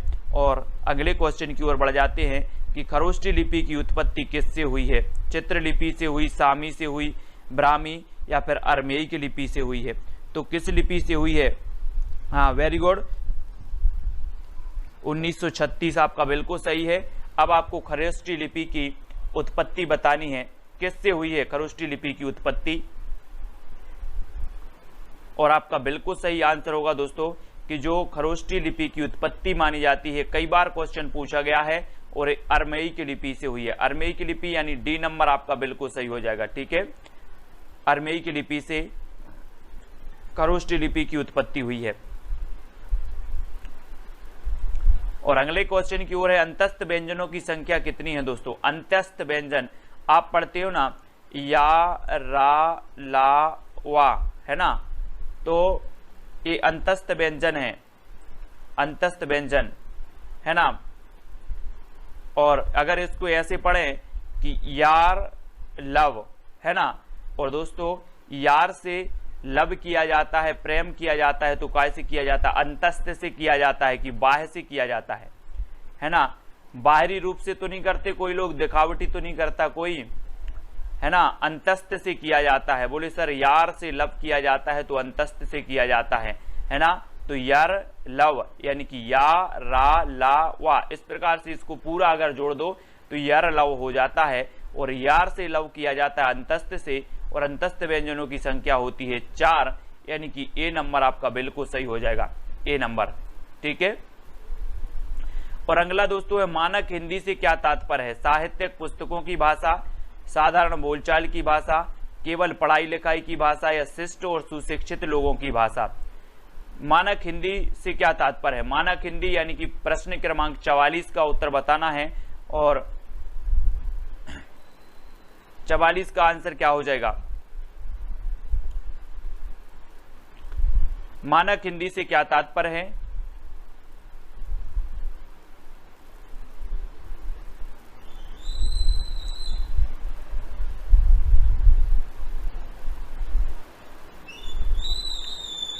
और आपका 44 का जो उत्तर होगा साहित्यिक पुस्तकों की भाषा, है ना। साहित्यिक पुस्तकों की भाषा जो होती है वो मानक हिंदी कहलाती है, साहित्यिक पुस्तकों की भाषा। ठीक है, ए नंबर आपका बिल्कुल सही होगा यहाँ पर, साहित्यिक पुस्तकों की भाषा। और अगला क्वेश्चन है मेवाती किस उपभाषा की बोली है? मेवाती, मेवाती बतानी है दोस्तों। आपको पता है कि जो सौरसेनी अपभ्रंश से निकली है कौन सी? राजस्थानी, राजस्थानी निकली, पश्चिमी हिंदी, गुजराती, इस सौरसेनी अपभ्रंश से निकली हुई भाषाएं हैं। अब राजस्थानी की भी कुछ उपभाषा हैं, है ना। तो राजस्थानी की जो उपभाषा है वो कौन सी है? राजस्थानी की मेवाती, है ना। और मेवाती उत्तरी राजस्थानी कहलाती है, उत्तरी राजस्थानी, है ना। तो उत्तरी राजस्थानी यानी बी नंबर आपका बिल्कुल सही होगा। ठीक है, अगर आपसे पूछा जाए कि राजस्थानी भाषा की उत्तरी जो उपभाषा है वो कौन सी है, या मेवाती जो है राजस्थानी भाषा का कौन सा रूप है, तो उत्तरी रूप माना जाता है, उत्तरी यानी कि उत्तर में बोली जाती है मेवाती। ठीक है। संविधान के अनुच्छेद 351 में किस विषय का वर्णन है दोस्तों? संघ की राजभाषा का, उच्चतम न्यायालय की भाषा का, हिंदी के विकास के लिए निर्देश, या पत्राचार की भाषा का? किसका वर्णन है? यानी 46 का आंसर बताना है कि संविधान के अनुच्छेद 351 में किस विषय का वर्णन है। 4 विकल्प बताना है दोस्तों। और कल दोस्तों क्या है? रक्षाबंधन है। कल क्या है? रक्षाबंधन है। और रक्षाबंधन में सभी लोग बताएंगे कि क्लास को रखना है कि नहीं रखना है, या फिर कल रिवीजन करवा दें। रिवीजन यानी कि रिवीजन वाला वीडियो आपको डाल दूंगा, सुबह भी रिवीजन और शाम को भी रिवीजन। जो अपने ने ट्रिकी वीडियो पढ़े हैं ना, वो रिवीजन वीडियो कल आएंगे, तो जिसको टाइम मिले वो देख लेना, नहीं तो बाद में देख लेना। और 351 में जो विषय का वर्णन किया है वो हिंदी के विकास के लिए निर्देश दिए गए हैं, है ना। हिंदी के विकास के लिए निर्देश दिए गए, यानी सी नंबर आपका बिल्कुल सही होगा। ठीक है, 351 में सी नंबर आपका बिल्कुल सही हो जाएगा। और अगला है ग्वालियर की बोली क्या है दोस्तों? ग्वालियर, ग्वालियर बताना है। ये मध्य प्रदेश का एक जिला है ग्वालियर। ठीक है, इस प्रकार से आपने देखा होगा मध्य प्रदेश का इस प्रकार से नक्शा है, ऐसे ऐसे करके, ऐसे ऐसे, है ना, ऐसे ऐसे करके नक्शा है इस प्रकार से, है ना। और यहाँ पर दोस्तों आपका ग्वालियर है, ग्वालियर, है ना, ग्वालियर। और ग्वालियर की जो भाषा बोली जाती है वो कौन सी मानी जाती है? वो मानी जाती है कौन सी? बुंदेली, बुंदेली यानी कि ए नंबर आपका बिल्कुल सही हो जाएगा। और मध्य प्रदेश में सर्वाधिक बोली जाने वाली बोली भी कौन सी है? बुंदेली ही है ना। ये चीज भी आपको याद रखनी है। तो बुंदेली यानी ए नंबर आपका बिल्कुल सही होगा। अगला बताना अपभ्रंश को पुरानी हिंदी किसने कहा है दोस्तों? अपभ्रंश, अपभ्रंश बताना है पुरानी हिंदी। रामचंद्र शुक्ल जी ने कहा है, चंद्रधर शर्मा गुलेरी ने कहा है, भारतेंदु या फिर ग्रियर्सन ने कहा है। तो अपभ्रंश को पुरानी हिंदी कहने वाले जो हैं वो कौन हैं? और 4 में से आपका बिल्कुल सही आंसर होगा। देखो यहां से 2 क्वेश्चन बन जाते हैं आपके 48 में। एक तो है दोस्तों साहित्यिक अपभ्रंश को, अगर आपसे पूछा जाता कि जो है साहित्यिक अपभ्रंश को पुरानी हिंदी किसने कहा? साहित्यिक अपभ्रंश को पुरानी हिंदी किसने कहा, तो आप बता देते रामचंद्र शुक्ल ने, साहित्यिक अपभ्रंश को, है ना। और अपभ्रंश को पुरानी हिंदी किसने कहा, तो अपभ्रंश को पुरानी हिंदी कहा चंद्रधर शर्मा गुलेरी ने। ये दो क्वेश्चन कंफ्यूज करते हैं।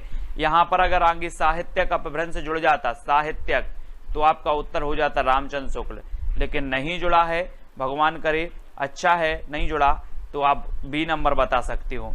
ठीक है, क्या, चंद्रधर शर्मा गुलेरी, बी नंबर आपका बिल्कुल सही होगा।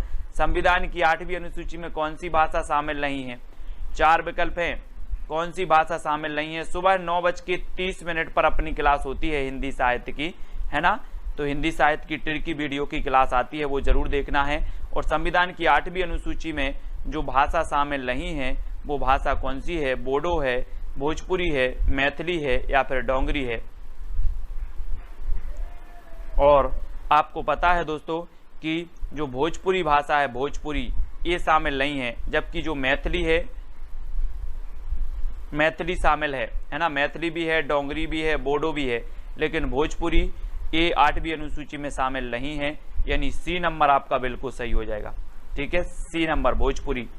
अगला क्वेश्चन आपको बताना है, मालती माधव किसकी रचना है। मालती माधव भवभूति की है, श्रीहर्ष की है, दंडी की है या फिर भारवी की है।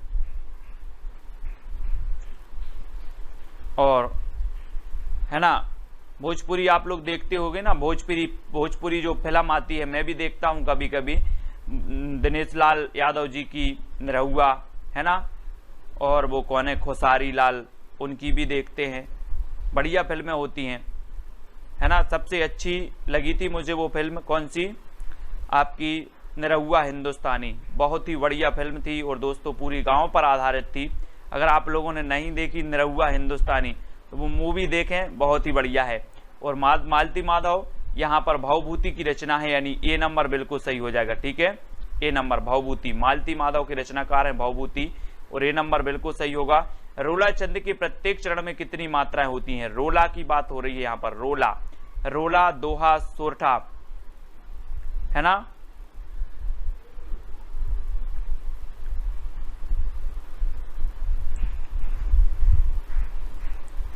और आपका रोला छंद की प्रत्येक चरण में कितनी मात्राएं होती हैं ये आपको बतानी है। और रोला की जब बात आती है तो रोला में भी कितनी होती हैं, 24 होती हैं, सी नंबर। ठीक है, सी नंबर आपका 24 बिल्कुल सही हो जाएगा। रोला के प्रत्येक चरण में जो मात्राएं होती हैं वो होती हैं 24। और अगला क्वेश्चन है, निम्न में से किस कृति के लेखक नामवार से हैं, किस कृति के लेखक नामवार से हैं।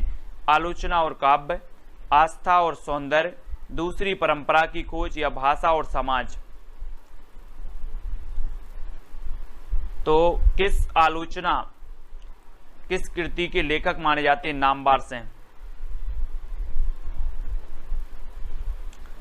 आपने पढ़ी होगी दोस्तों कविता के नए प्रतिमान, कविता के नए प्रतिमान और नई कविता के प्रतिमान। कविता की नए प्रतिमान, ये किसकी है, कविता के नए प्रतिमान, नए यानी कि नामवार। ठीक है, तो कविता के नए प्रतिमान नामवार की है और नई कविता के प्रतिमान लक्ष्मी नारायण की है, लक्ष्मी नारायण शायद। तो नामवार जी की जो है वो कौन सी है, दूसरी परंपरा की खोज, दूसरी परंपरा की खोज, यानी यहां पर आपका उत्तर डी नंबर बिल्कुल सही होगा, डी नंबर। ठीक है, दूसरी परंपरा की खोज। द्वापर किसकी प्रसिद्ध कृति है, द्वापर, द्वापर बताना है, बहुत ही बढ़िया है। रामनरेश त्रिपाठी की तो मैंने आपको बताई थी कौन कौन सी है, मानसी, है ना, और कौन सी है, 2-3 रचना इनकी हमेशा पूछी जाती है रामनरेश त्रिपाठी की, है ना। और द्वापर बताना है तो द्वापर की रचनाकार तो कौन है, मैथिली शरण गुप्त जी हैं, मैथिली शरण गुप्त हैं, बी नंबर आपका यहाँ पर बिल्कुल सही होगा। द्वापर के रचनाकार कौन है, मैथिली शरण गुप्त। राष्ट्र कवि हैं, ये राष्ट्र कवि हैं दोस्तों। और इनके 2 उपनाम हैं, एक मधुप भी पूछा जाता है कि मधुप उपनाम से कौन लिखते थे, और एक इनका उपनाम है दद्दा, है ना, दद्दा। आपसे पूछा जाएगा कि दद्दा उपनाम किसका है, मधुप उपनाम किसका है, तो आपका उत्तर सीधा सीधा होगा मैथिली शरण गुप्त। ठीक है, दद्दा उपनाम और मधुप उपनाम है इनके, है ना। भाषा की प्रवृत्ति कैसी होती है, सरल से कठिन की ओर होती है, कठिन से सरल की ओर होती है, दोनों होती है, इनमें से कोई नहीं होती। तो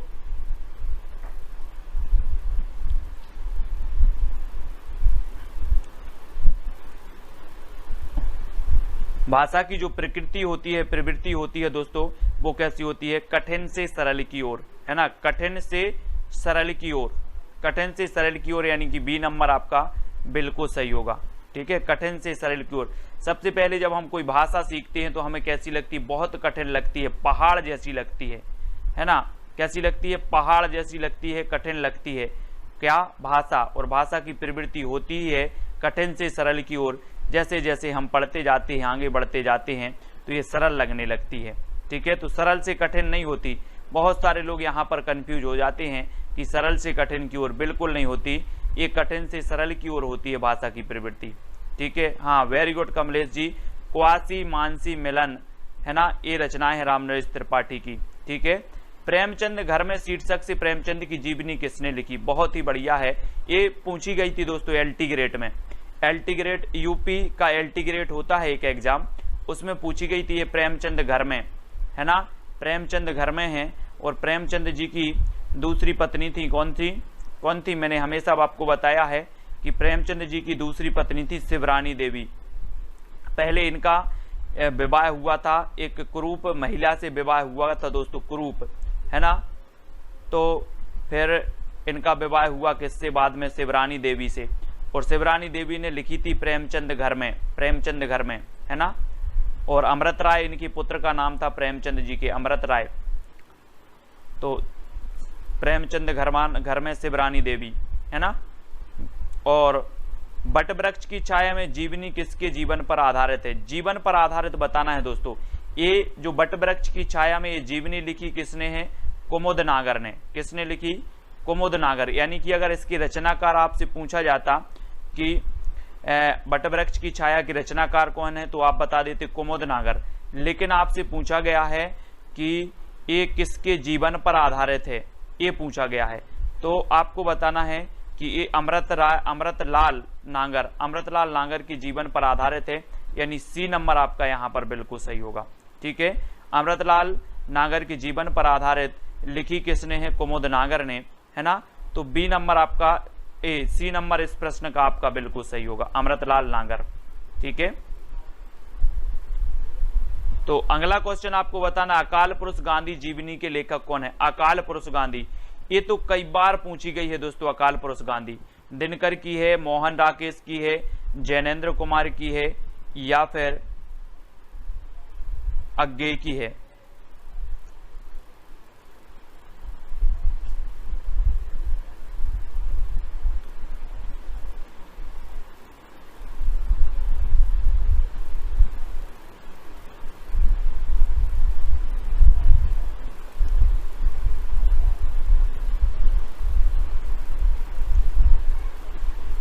तो आपका बिल्कुल सही आंसर होगा जैनेन्द्र कुमार की, है ना।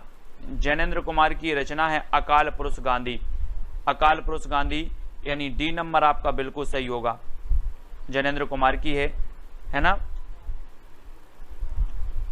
और अगला बताना है माटी की मूर्तें। माटी की मूर्तें ये क्या है दोस्तों? माटी की मूर्तें हमने देखा था, ये राम वृक्ष बेनीपुरी की रचना है ना। माटी की मूर्तें हमने याद कैसे किया था कि लोग क्या करते हैं, माटी की मूर्तें बना के वृक्ष के नीचे स्थापित कर देते हैं, है ना। माटी की मूर्तें बना के वृक्ष के नीचे स्थापित कर देते हैं,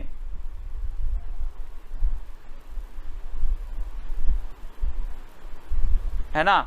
मिट्टी की बारात शिवमंगल से सुमन की है। और मिट्टी की माटी की मूर्तें आपका उत्तर होगा ये रेखा चित्र है। रेखा चित्र, रेखा रेखा रेखा, ये रेखा है। रेखा खींच दी थी लक्ष्मण रेखा, लक्ष्मण रेखा खींच दी। लक्ष्मण जी ने बोले इसके बाहर नहीं आना, इसके बाहर नहीं आना। और इसके बाहर सीता जी आई तो क्या हो गया था? हरण हो गया था। अपन को भी लक्ष्मण रेखा खींच देनी है, लक्ष्मण रेखा, इसके बाहर नहीं आएगा कोई। हरिवंश राय बच्चन की आत्मकथा कितने भागों में प्रकाशित है? क्या भूलूं क्या याद करूं, है ना। 10 द्वार से सोपान तक, नीड से निर्माण, क्या है? तो इनकी दोस्तों जो है वो कितने में, हरिवंश राय बच्चन की आत्मकथा कितने भागों में विभाजित है? हरिवंश राय बच्चन साहब की। और इनकी आपको ने पढ़ी होगी दो चट्टानें मैंने आपको याद करवाई थी रचना, दो चट्टानें। बोले इनकी दो चट्टानें हरिवंश राय बच्चन साहब की, एक अभिषेक बच्चन एक अमिताभ बच्चन, दो चट्टानें हैं, है ना। और ये 4 भागों में प्रकाशित है, 4 भागों में हरिवंश राय बच्चन की। क्या भूलूं क्या याद करूं, ठीक है। बी नंबर यहाँ पर आपका बिल्कुल सही हो जाएगा, 4 भागों में प्रकाशित है। और अगला क्वेश्चन आपसे पूछा जाता है कि तरुण के स्वप्न आत्मकथा के लेखक कौन है। तरुण के स्वप्न, ये तो मैंने आपको याद करवाई थी दोस्तों कि तरुण मतलब होता है, क्या होता है, युवा, युवा होता है, युवा, है ना। और हर युवा का सपना होता है कि हम सुभाष चंद्र बोस बने, ऐसे याद करवा दिया था आपको, है ना। तरुण मतलब होता है युवा, और युवा का सपना होता है कि हम भी क्या बने, सुभाष चंद्र बोस बने। तो तरुण के स्वप्न आत्मकथा के जो लेखक होंगे वो सुभाष चंद्र बोस होंगे, यानी बी नंबर सुभाष चंद्र बोस आपका बिल्कुल सही हो जाएगा, ठीक है। अलंकार संप्रदाय के प्रवर्तक कौन माने जाते हैं। अलंकार संप्रदाय के प्रवर्तक बताना है और 4 विकल्प आपके सामने मौजूद है। चलिए, तब आपका राइट आंसर क्या हो जाएगा। आपके विकल्प हैं कुंतक, आचार्य भामह, क्षेमेंद्र या फिर आचार्य वामन। तो प्रश्न क्रमांक 61 में हमें उत्तर बताना था और अलंकार संप्रदाय हमसे पूछा गया। तो मैं आपको बता दूं दोस्तों कि जो आचार्य वामन हैं ये रीति संप्रदाय के प्रवर्तक माने जाते हैं। आचार्य कुंतक जो हैं ये वक्रोक्ति संप्रदाय के प्रवर्तक माने जाते हैं। और जो क्षेमेंद्र हैं ये औचित्य संप्रदाय के प्रवर्तक माने जाते हैं। और अलंकार संप्रदाय की जब बात आती है तो भामह को याद किया जाता है, यानी कि उत्तर आपका क्या होगा, विकल्प नंबर बी होगा। और जो भी दोस्तों ये जो मैंने पूरे संप्रदाय आपको ट्रिक से पढ़ाए हैं, सिद्धांत आपको ट्रिक से पढ़ाए हैं, दर्शन आपको ट्रिक से पढ़ाए हैं, ठीक है, तो वो वीडियो जरूर देखेंगे। और अगला क्वेश्चन आपसे पूछा जाता है कि माखनलाल चतुर्वेदी को किस रचना के लिए साहित्य अकादमी पुरस्कार मिला। जी हाँ दोस्तों, आपको बताना है कि कौन सी रचना के लिए माखनलाल चतुर्वेदी को जो है साहित्य अकादमी पुरस्कार मिला। और साहित्य अकादमी पुरस्कार दोस्तों हिंदी में सर्वप्रथम माखनलाल चतुर्वेदी को मिला।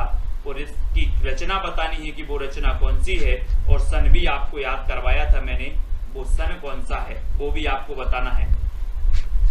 तो हेमतरंगिणी के लिए मिला, हेमकिरीटिनी के लिए मिला, कला और बूढ़ा चांद के लिए मिला, आंगन के पार द्वार के लिए मिला। किसके लिए मिला माखनलाल चतुर्वेदी को साहित्य अकादमी पुरस्कार। और मैंने साहित्य अकादमी पुरस्कार वाली जो रचनाएं हैं दोस्तों पूरी की पूरी करवा दी हैं, है ना। और आपका बिल्कुल सही आंसर होगा कि जो हेमतरंगिणी इनकी रचना है वो आपका बिल्कुल सही है, ठीक है, हेमतरंगिणी। और दोस्तों ये हेमतरंगिणी के लिए माखनलाल चतुर्वेदी को 1955 में, है ना, बचपन से लेकर 55 तक हम माखन खाते हैं, माखन, तो 55 में इन्हें क्या मिला था, साहित्य अकादमी पुरस्कार मिला था, ठीक है।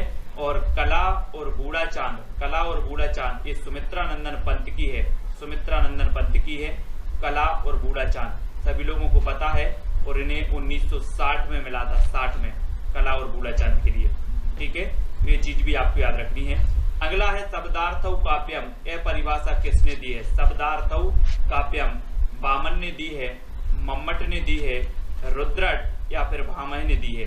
किसने ये परिभाषा दी है, शब्दार्थौ काव्यम, काव्य की परिभाषा दी है, तो ये किसने दी है। बहुत ही बढ़िया परिभाषा है और सभी लोगों को बताना है। और आपका बिल्कुल सही आंसर जो होगा प्रश्न क्रमांक 63 का वो क्या हो जाएगा दोस्तों, आपका सही आंसर होगा शब्दार्थौ काव्यम। ये परिभाषा कई बार पूछी गई और कई बार पूछी गई तो वो रुद्रट की है, रुद्रट, है ना। कभी कभी दोस्तों आप ऐसे शब्द बोल देते हो, शब्द ऐसे बोल देते हो कि लोग कैसे हो जाते हैं, रुद्र, है ना, रौद्र हो जाते हैं, रौद्र, क्रोध आ जाता है। तो रौद्र नहीं होना है, ऐसे शब्दों का जो है नहीं बोलना है। तो शब्दार्थौ काव्यम शब्दों का अर्थ ही काव्य है, इस प्रकार से इन्होंने बताया। तो आपका बी नंबर बिल्कुल सही हो जाएगा, रुद्रट साहब का है। और अगला क्वेश्चन है, काव्य को 15वीं विधा मानने वाले जो विद्वान हैं वो विद्वान कौन से हैं दोस्तों। काव्य को 15वीं विधा मानने वाले विद्वान कौन से हैं। राजशेखर हैं, महावीर प्रसाद द्विवेदी हैं, या फिर आचार्य रामचंद्र शुक्ल हैं, या फिर आचार्य विश्वनाथ हैं। कौन है काव्य को 15वीं विधा मानने वाले ऐसे आचार्य कौन हैं, ये चीज बतानी है। बात कर लेते हैं रामचंद्र शुक्ल की। रामचंद्र शुक्ल की दोस्तों, तो रामचंद्र शुक्ल आपको पता है श्रेष्ठ आचार्य माने जाते हैं रामचंद्र शुक्ल जी, और इनके जो कथन है वो हर एग्जाम में 1-2 कथन आप अवश्य पूछे जाते हैं, ठीक है। और विश्वनाथ की बात करें दोस्तों कि हिंदी साहित्य का संक्षिप्त इतिहास इन्होंने ग्रंथ लिखा है विश्वनाथ जी ने, आचार्य विश्वनाथ ने। महावीर प्रसाद द्विवेदी की तो बात आपको निराली है कि महावीर प्रसाद द्विवेदी के नाम पर तो एक युग का नाम पड़ गया, द्विवेदी युग, ठीक है। और काव्य को 15वीं विधा जो माना है वो राजशेखर ने माना है, यानी आपका उत्तर ए नंबर बिल्कुल सही होगा। राजशेखर 15वीं विधा मानने वाले हैं काव्य को, और ये नंबर बिल्कुल सही होगा, और ये हमेशा एग्जाम में पूछा भी जाता है, ठीक है। आचार्य भरत ने सर्वप्रथम अपने नाट्य शास्त्र में कितने अलंकारों का उल्लेख किया है? दोस्तों अलंकारों का बताना है, प्रश्न क्रमांक 65 का उत्तर 65 का उत्तर क्या होगा? तो आचार्य भरत ने सर्वप्रथम अपने नाट्य शास्त्र में कितने अलंकारों का उल्लेख किया है? ये अलंकार बताना है दोस्तों, है ना। वैसे हम पढ़ लेते हैं शब्दार्थ, शब्दालंकार, अर्थालंकार, इनको पढ़ते हैं, लेकिन आपसे पूछा जाता है कि भरत मुनि ने, है ना, इन्होंने रस तो कितने रसों का वर्णन किया? 8 रसों का किया। लेकिन अब आपसे पूछा जाता है कि इन्होंने अलंकारों का कितना वर्णन किया है? तो खुशी शर्मा जी ने बिल्कुल सही आंसर बताया है कि 4 प्रकार के अलंकारों का इन्होंने उल्लेख किया, यानी कि जो विकल्प नंबर आपका ए है वो बिल्कुल सही हो जाएगा, ए नंबर, ठीक है।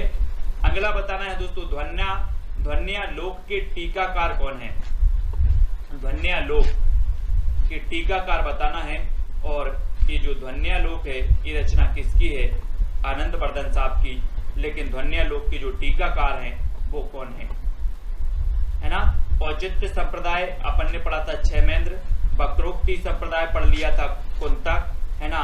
और दोस्तों आपको बताना है कि ध्वन्यालोक के जो टीकाकार हैं वो कौन है? अभिनव गुप्त। अभिनव गुप्त यानी बी नंबर आपका बिल्कुल सही हो जाएगा, ठीक है। आनंद वर्धन की रचना है ध्वन्यालोक और इसके टीकाकार हैं अभिनव गुप्त, यानी बी नंबर आपका यहाँ पर बिल्कुल सही हो जाएगा। और नेक्स्ट है हिंदी का प्रथम गद्यकार कौन है दोस्तों? प्रथम गद्यकार बताना है, तो लल्लू लाल हैं, बालकर्ण भट्ट हैं, भारतेंदु हैं, या फिर महावीर प्रसाद द्विवेदी हैं। ये 4 विकल्प में से हमें चयन करना है कि हिंदी का प्रथम गद्यकार कौन माना जाता है। और प्रश्न क्रमांक 67 का आंसर बताना है। तब आपका बिल्कुल सही आंसर कौन सा हो जाएगा? और दोस्तों मैं आपको बता दूं कि अपना जो चैनल है इसे ज्वाइन बटन यूट्यूब द्वारा दिया गया है, और ज्वाइन बटन में क्या होता है दोस्तों, मैंने आपको कल भी बताया था कि इसमें 3 प्लान रखे गए हैं, सिल्वर प्लान, गोल्ड प्लान और डायमंड प्लान, ठीक है। सिल्वर प्लान अगर आप खरीदना चाहते हैं तो आपको 59 रुपए पे करना होता है, 59, जिसमें दोस्तों आपको सुविधाएं दी जाती हैं कि चैनल के द्वारा अगर दोस्तों आपको ऐसा कर दिया जाता है कि ये जो वीडियो है केवल हमारे जो YouTube मेंबर हैं वो ही देख पाएंगे, है ना। तो ऐसी सेटिंग कर दी जाती है और वो ही ज्वाइन मेंबर ही देख पाएंगे कुछ YouTube वीडियो, ठीक है। दूसरा, जो आप कमेंट करते हो आपका कमेंट बिल्कुल हाईलाइट दिखेगा, सबसे अलग कमेंट आपका दिखेगा। आपको इमोजी भी दिया जाएगा, जैसे स्टार इमोजी भी आपको दिया जाएगा। तो इस प्रकार से ज्वाइन बटन के ये 3-4 फायदे होते हैं। तो जो भी ज्वाइन बटन लेना चाहते हैं वो ज्वाइन बटन ज्वाइन कर सकते हैं, ठीक है। और हिंदी का प्रथम ग्रंथ कौन था? गद्यकार कौन थे? गद्यकार पूछे जाते हैं तो वो लल्लू लाल थे, यानी कि जो आ नंबर है वो बिल्कुल सही हो जाएगा, ठीक है। और इनकी एक रचना है दोस्तों, कौन सी? प्रेम सागर है, ये चीज भी आपको याद रखनी है, ठीक है। और अगला क्वेश्चन आपको बताना है, भुक्तिवाद की अवधारणा किसकी है?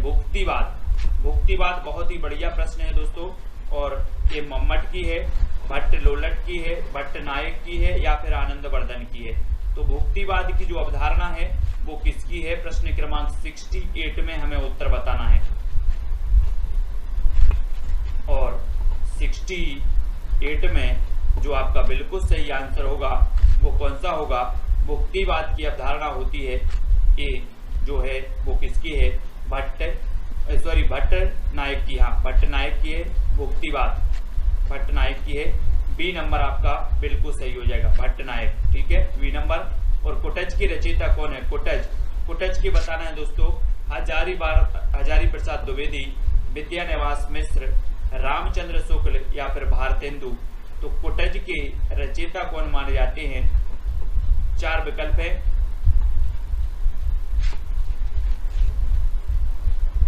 मम्मट की काव्य प्रकाश है, वेरी गुड कुरैशी जी। और कुटज के रचयिता जो माने जाते हैं वो कौन माने जाते हैं? हजारी प्रसाद द्विवेदी, है ना। हजारी प्रसाद द्विवेदी के बारे में हमने पढ़ा था कि शिरीष के फूल इनकी एक रचना है, शिरीष के फूल, अशोक के फूल, है ना। जब हमने समान नामों वाली रचनाएं पढ़ी थी तो तब पढ़ी थी शिरीष के फूल, अशोक के फूल, है ना। ये हजारी प्रसाद द्विवेदी की रचना है। कुटज भी इनकी ही रचना है। और हिंदी साहित्य का आदिकाल, हिंदी साहित्य का आदिकाल भी इन्हीं की रचना है, ठीक है। हिंदी साहित्य का दोस्तों आप पढ़ते हो उद्भव एवं विकास, है ना। उद्भव और विकास भी इन्हीं का है। हिंदी साहित्य की भूमिका भी इन्हीं का है, इन्हीं का ग्रंथ है हजारी प्रसाद द्विवेदी जी का, और कुटज भी इन्हीं का है, ठीक है। तो ये नंबर आपका बिल्कुल सही होगा। और अगला क्वेश्चन है शेष कादंबरी की रचयिता कौन है? ये रचना तो कई बार पूछी गई है और इसका उत्तर आप सभी को पता होनी चाहिए, ठीक है। सहास्रा जी के लिए जो है दोस्तों इन्होंने क्या किया है? गोल्ड बटन इन्होंने खरीदा है सहास्रा जी ने, बहुत बढ़िया। और शेष कादंबरी के रचयिता बताना है, इन्हें देखो स्टार मिला है। और प्रश्न क्रमांक 70 का उत्तर, और 70 का आपका बिल्कुल सही आंसर हो जाएगा, क्या हो जाएगा? 70 का सी, यानी कि मृदुला गर्ग। सी नंबर आपका बिल्कुल सही होगा। शेष कादंबरी की रचयिता है मृदुला गर्ग, ठीक है। सी नंबर आपका बिल्कुल सही होगा। और अगला क्वेश्चन है रामचंद्र शुक्ल ने करुण रस का स्थायी भाव माना है तो किसे माना है? निर्वेद को माना है, गिलानी को माना है, दैन्य को माना है, या फिर करुणा को माना है? और 4 विकल्प हैं कि रामचंद्र शुक्ल ने करुण रस का जो स्थायी भाव माना है वो किसे माना है। और प्रश्न क्रमांक 71, और 71 का जो आपका बिल्कुल सही आंसर होगा वो क्या हो जाएगा? रामचंद्र शुक्ल ने करुण रस का स्थायी भाव माना है करुणा। करुणा यानी कि आपका जो डी नंबर है वो बिल्कुल सही हो जाएगा, करुणा, ठीक है। रामचंद्र शुक्ल ने करुण रस का स्थायी भाव करुणा को मान लिया। और ठेठ हिंदी का ठाठ उपन्यास के लेखक हैं तो कौन है? श्रद्धाराम फुल्लोरी हैं, हरिऔध जी हैं, देवकीनंदन खत्री हैं, या फिर बालकृष्ण भट्ट जी हैं। तो ठेठ हिंदी का ठाठ उपन्यास के लेखक कौन है? क्या हो जाएगा? और प्रश्न क्रमांक 72 और 72 का आपका बिल्कुल सही आंसर होगा हरिऔध। हरिऔध यानी कि जो आपका बी नंबर है वो बिल्कुल सही हो जाएगा। ठेठ हिंदी का ठाठ उपन्यास के जो लेखक हैं वो हैं हरिऔध।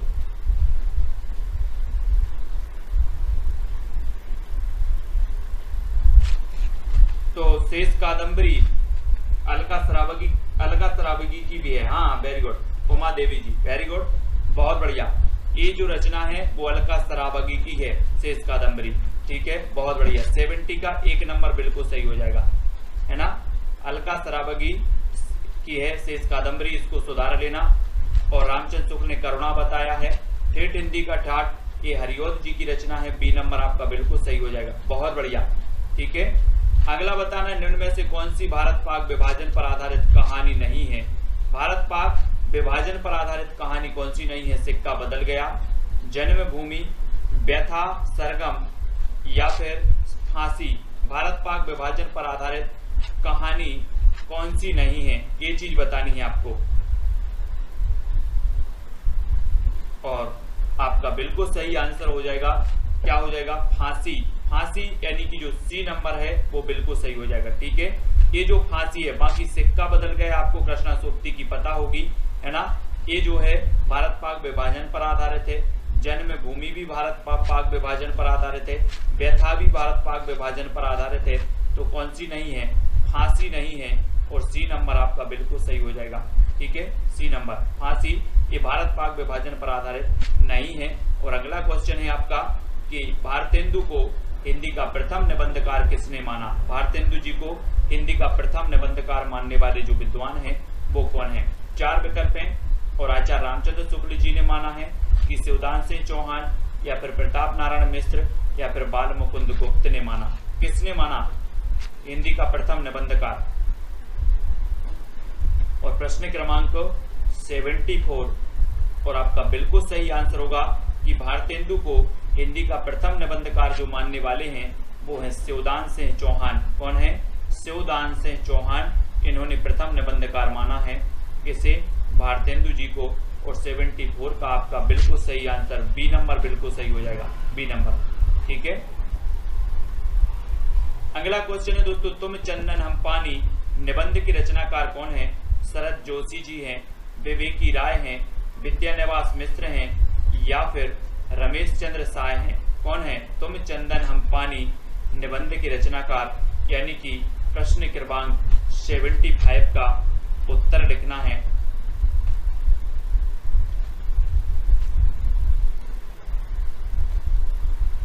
और तुम चंदन हम पानी जो निबंध के रचनाकार हैं वो है विद्यानिवास मिश्र। और बी नंबर आपका बिल्कुल सही हो जाएगा, विद्यानिवास मिश्र। ठीक है, बी नंबर। और अगला है, निम्न में से कौन सी रचना ब्रज भाषा की नहीं है?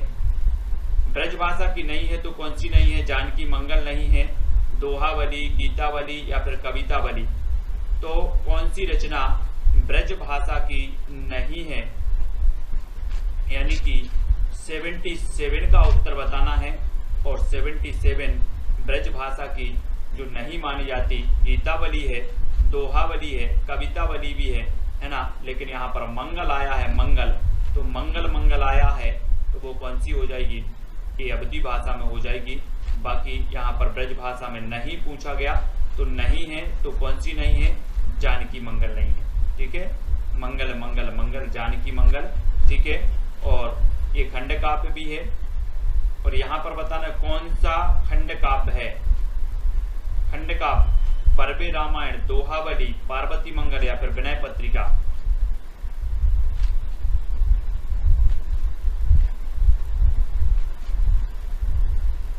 तो खंड काव्य पूछा गया तो खंड काव्य कौन सा है? पार्वती मंगल, है ना। पार्वती मंगल क्या है?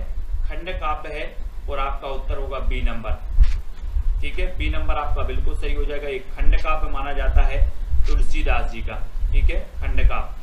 और विनय पत्रिका तो आपको पता है। और जो दोहावली है ये भी ब्रज भाषा में है। बाकी पार्वती मंगल और बरबे रामायण ये अवधी भाषा में है ना। तुलसीदास की मैंने रचना याद करवाई है, कौन सा खंड काव्य है, कौन सा महाकाव्य है, कौन सी रचना अवधी में है, कौन सी ब्रज में है, ये याद करवाई है। तो वो वाला वीडियो जिसने भी नहीं देखा है वो जरूर देख रहे हैं। किस रचना को छायावाद का मैनिफेस्टो कहा जाता है? कई बार पूछा गया है दोस्तों प्रश्न, कई बार पूछा गया कि किस रचना को छायावाद का मैनिफेस्टो कहा जाता है? तुलसीदास जी को लोकायतन, पल्लव या फिर कामायनी। तो किस रचना को जो है मैनिफेस्टो कहा जाता है? और एसजी हमारे ज्वाइंट मेंबर बन चुके हैं और इन्होंने डायमंड प्लान खरीदा है एसजी ने। और इस प्रकार से हाईलाइट हो जाता है ना। देखें, मैनिफेस्टो कहा जाता है तुलसीदास को, पल्लव को, लोकायतन या फिर कामायनी को। किसे कहा जाता है दोस्तों? और किस रचना को छायावाद का मैनिफेस्टो कहा जाता है? तो आपका बिल्कुल सही आंसर होगा पल्लव, यानी सी नंबर आपका बिल्कुल सही हो जाएगा। ठीक है, सी नंबर। पल्लव को जो है छायावाद का मैनिफेस्टो कहा जाता है।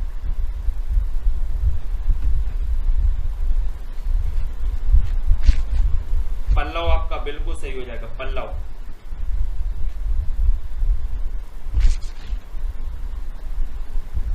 ठीक है, अगला आपको बताना है दोस्तों, पंत की कौन सी रचना अरविंद दर्शन से प्रभावित है? पंत की रचना बतानी है, कौन सी है अरविंद दर्शन से प्रभावित? स्वर्ण किरण है, युगवाणी है, पल्लव है या फिर युगांत है? कौन सी रचना अरविंद दर्शन से प्रभावित है? और प्रश्न क्रमांक 80 का उत्तर बताना है।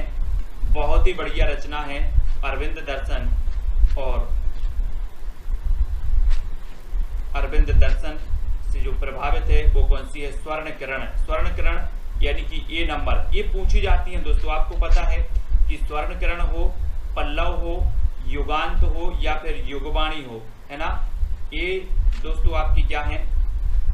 ये रचनाएं पूछी जाती हैं। और पल्लव को छायावाद का मैनिफेस्टो तो कहा ही जाता है। ठीक है, और अरविंद दर्शन से जो प्रभावित है वो कौन सी है, स्वर्ण किरण है। ये नंबर एक कई बार पूछा गया है, ठीक है। और अगला क्वेश्चन है, निम्न में से पंत की प्रगतिवादी रचना नहीं है तो कौन सी नहीं है, ग्राम्या, ग्रंथि, युगांत या युगवाणी। तो कौन सी रचना प्रगतिवादी रचना नहीं है, यानी प्रश्न क्रमांक 81 का उत्तर बताना है।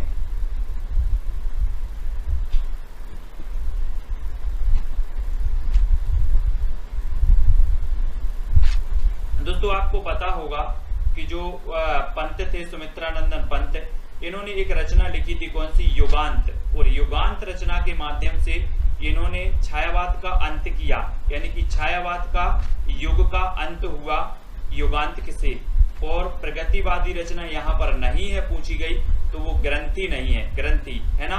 और एक पूछा जाता है कि किस रचना से छायावाद का युग का अंत माना जाता है, तो युगांत से माना जाता है। वैसे युग का अंत तो है ही, और युगांत जो रचना है ये पंत की है ना। ग्राम्या, युगांत, युगवाणी ये रचना किसकी है दोस्तों, ये प्रगतिवादी मानी जाती हैं। बाकी ग्राम्या की अगर बात करें, ग्रंथि की बात करें तो ये छायावादी मानी जाती है, ठीक है। तो ये चीज आपको याद रखनी है। और अगला है, निम्न में से पंत की छायावादी रचना नहीं है तो कौन सी नहीं है। पंत की छायावादी रचना बतानी है, तब युगवाणी नहीं है, गुंजन नहीं है, वीणा या फिर पल्लव नहीं है, यानी कि 82 का आंसर बताना है।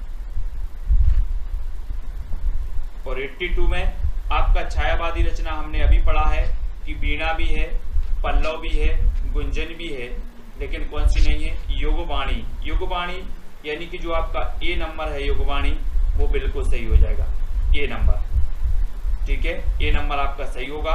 और अगला क्वेश्चन है दोस्तों, बादल को निराला ने बादल राग में किसका प्रतीक माना है। बहुत ही बढ़िया है यशवंत जी, क्वेश्चन बताना है आपको कि बादल को निराला ने बादल राग में किसका प्रतीक माना है। शोषक का, पूंजीपति का, क्रांति दूत का या फिर शोषण का। बादल को निराला ने बादल राग में किसका प्रतीक माना है। और बहुत ही बढ़िया है दोस्तों, आपने निराला जी की पढ़ी होगी यथार्थवादी रचना तोड़ती पत्थर, है ना। संसार का सबसे शोक गीत पना होगा सरोज स्मृति, है ना। और दोस्तों यहाँ पर बादल राग माना है, तो बादल राग में किसका प्रतीक, तो क्रांति दूत का प्रतीक माना है। क्रांति दूत यानी कि डी नंबर आपका बिल्कुल सही होगा। क्रांति दूत का प्रतीक मानने वाले हैं तो वो है निराला जी बादल राग को। हिंदी का पहला उपन्यास आचार्य रामचंद्र शुक्ल ने कौन सा माना है। बहुत ही बढ़िया प्रश्न है दोस्तों, है ना।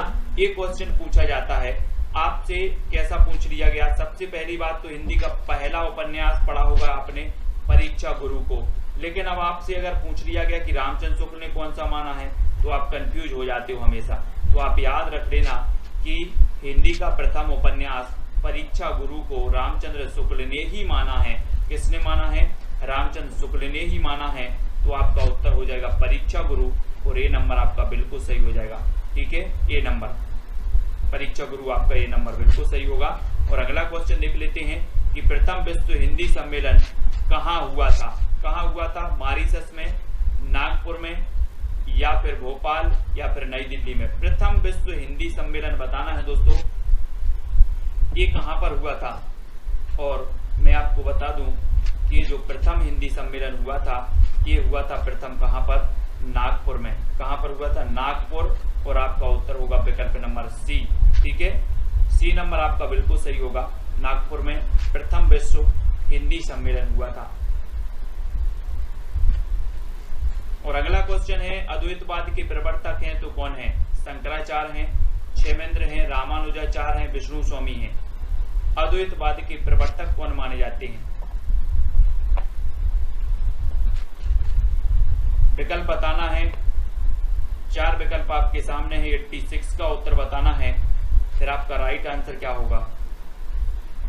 अद्वैतवाद मैंने आपको याद करवाए हैं दोस्तों, जितने भी संप्रदाय हैं, जितने भी आपके दोस्तों दर्शन हैं, ये सारे के सारे याद करवाए हैं। और एस रत्ती जी, एस जी और सहासरा जी, ये ज्वाइंट मेंबर हैं हमारे। सहासरा जी भी हैं, एस जी भी हैं, ठीक है, बहुत बढ़िया। और अद्वैतवाद यानी शंकराचार्य, ए नंबर आपका बिल्कुल सही हो जाएगा, ए नंबर, ठीक है। और एक मैं दोस्तों अपने 10-12 ज्वाइंट मेंबर हो जाए उनके लिए स्पेशल क्लास रखूंगा अलग से, केवल ज्वाइंट मेंबर के लिए। तो 10 से 12 ज्वाइंट मेंबर अगर अपने हो जाएंगे तो केवल ज्वाइंट मेंबर के लिए अलग से क्लास, स्पेशल क्लास रखेंगे, ठीक है। और अद्वैतवाद के जो प्रवर्तक हैं शंकराचार्य हैं, और ये नंबर आपका बिल्कुल सही हो जाएगा, शंकराचार्य, ठीक है, शंकराचार्य हैं। और दोस्तों रामानुजाचार्य की बात करें तो इन्होंने श्री संप्रदाय के प्रवर्तक माने जाते हैं। रामानुजा विशिष्टाद्वैतवाद के भी माने जाते हैं, ठीक है, ये चीज भी आपको याद रखनी है।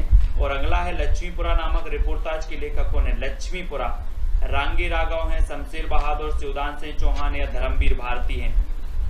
कौन है लक्ष्मीपुरा नामक रिपोर्टाज के लेखक?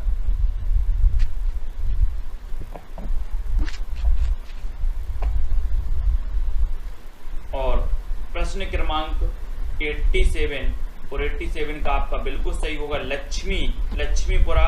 ये जो रिपोर्टाज है ये शिवदान सिंह चौहान का है ना, शिवदान सिंह चौहान। और आपने पढ़ा होगा दोस्तों कि शिवदान सिंह चौहान ने जो है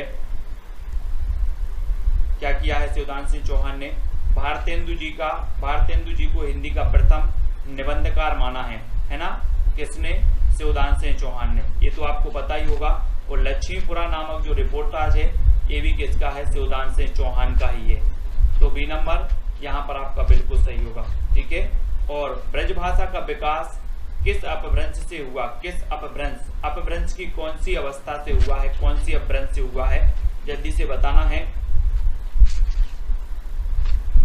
और आपका बिल्कुल सही आंसर क्या होगा? अपभ्रंश से हुआ है अर्धमागधी से, सौरसेनी से, मागधी से, या फिर इनमें से कोई नहीं।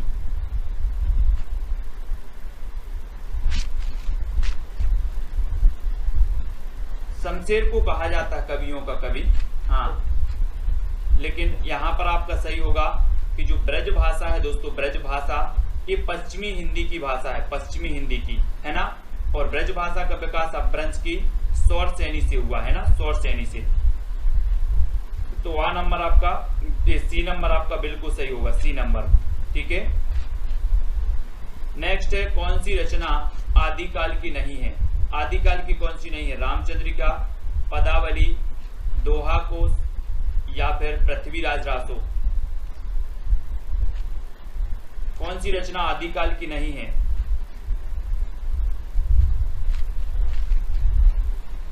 हाँ, पूर्वी हिंदी अर्धमागधी से निकली थी और पश्चिमी हिंदी सौरसेनी से। Very good. और आदिकाल की नहीं है तो आपको पता है कि पदावली है, दोहा कोश है, पृथ्वीराज रासो भी है, लेकिन कौन सी नहीं है? रामचंद्रिका। और ये रामचंद्रिका कब की है? तो ये भक्ति काल की रचना मानी जाती है, भक्ति काल की, ठीक है। भक्ति काल की रचना कौन सी मानी जाती है? रामचंद्रिका। और पदावली, दोहा कोश, पृथ्वीराज रासो ये आदिकाल की हैं। और आपका उत्तर क्या हो जाएगा? ए नंबर, ठीक है, ए नंबर आपका बिल्कुल सही होगा। आदिकाल को अपभ्रंश काल किसने कहा दोस्तों? आदिकाल को अपभ्रंश काल जो नाम दिया वो किसने दिया? मिश्र बंधुओं ने, राहुल सांकृत्यायन ने, विश्वनाथ प्रसाद ने या फिर धीरेन्द्र वर्मा ने? तो किसने दिया? यानी कि प्रश्न क्रमांक आपका 90 का उत्तर बताना है। और बहुत ही बढ़िया प्रश्न है कि अपभ्रंश काल जो कहने वाले हैं राहुल सांकृत्यायन ने, तो क्या कह दिया था? क्या कहा था राहुल सांकृत्यायन ने? और धीरेन्द्र वर्मा आपका बिल्कुल सही होगा। यहाँ पर अपभ्रंश काल कहा है इन्होंने, धीरे से कह दिया, धीरे से, यानी कि आपका उत्तर होगा धीरेन्द्र वर्मा, ठीक है, धीरेन्द्र वर्मा। और डी नंबर बिल्कुल सही हो जाएगा। हाँ, छंदों का अजायब घर भी कहा जाता है रामचंद्रिका को, बहुत बढ़िया। और अगला, वीर रस प्रधान रचना में गुण होता है तो कौन सा होता है? माधुर गुण, प्रसाद गुण, प्रसाद गुण होता है, ओज होता है, या इनमें से कोई नहीं? वीर रस प्रधान रचना में बताना है दोस्तों। और जब वीर रस की बात आती है तो उत्साह इसका स्थायी भाव है, वीर रस का उत्साह जो है स्थायी भाव है। और आपको पता है दोस्तों कि रीति काल में वीर रस में रचना करने वाला एकमात्र कवि था भूषण, है ना। और भूषण के कुछ वास्तविक नाम था क्या? घनश्याम। और मनीराम भी था इनका, मनीराम, ठीक है, मनीराम भी था। तो हाँ, सिद्ध सामंत योग कहा।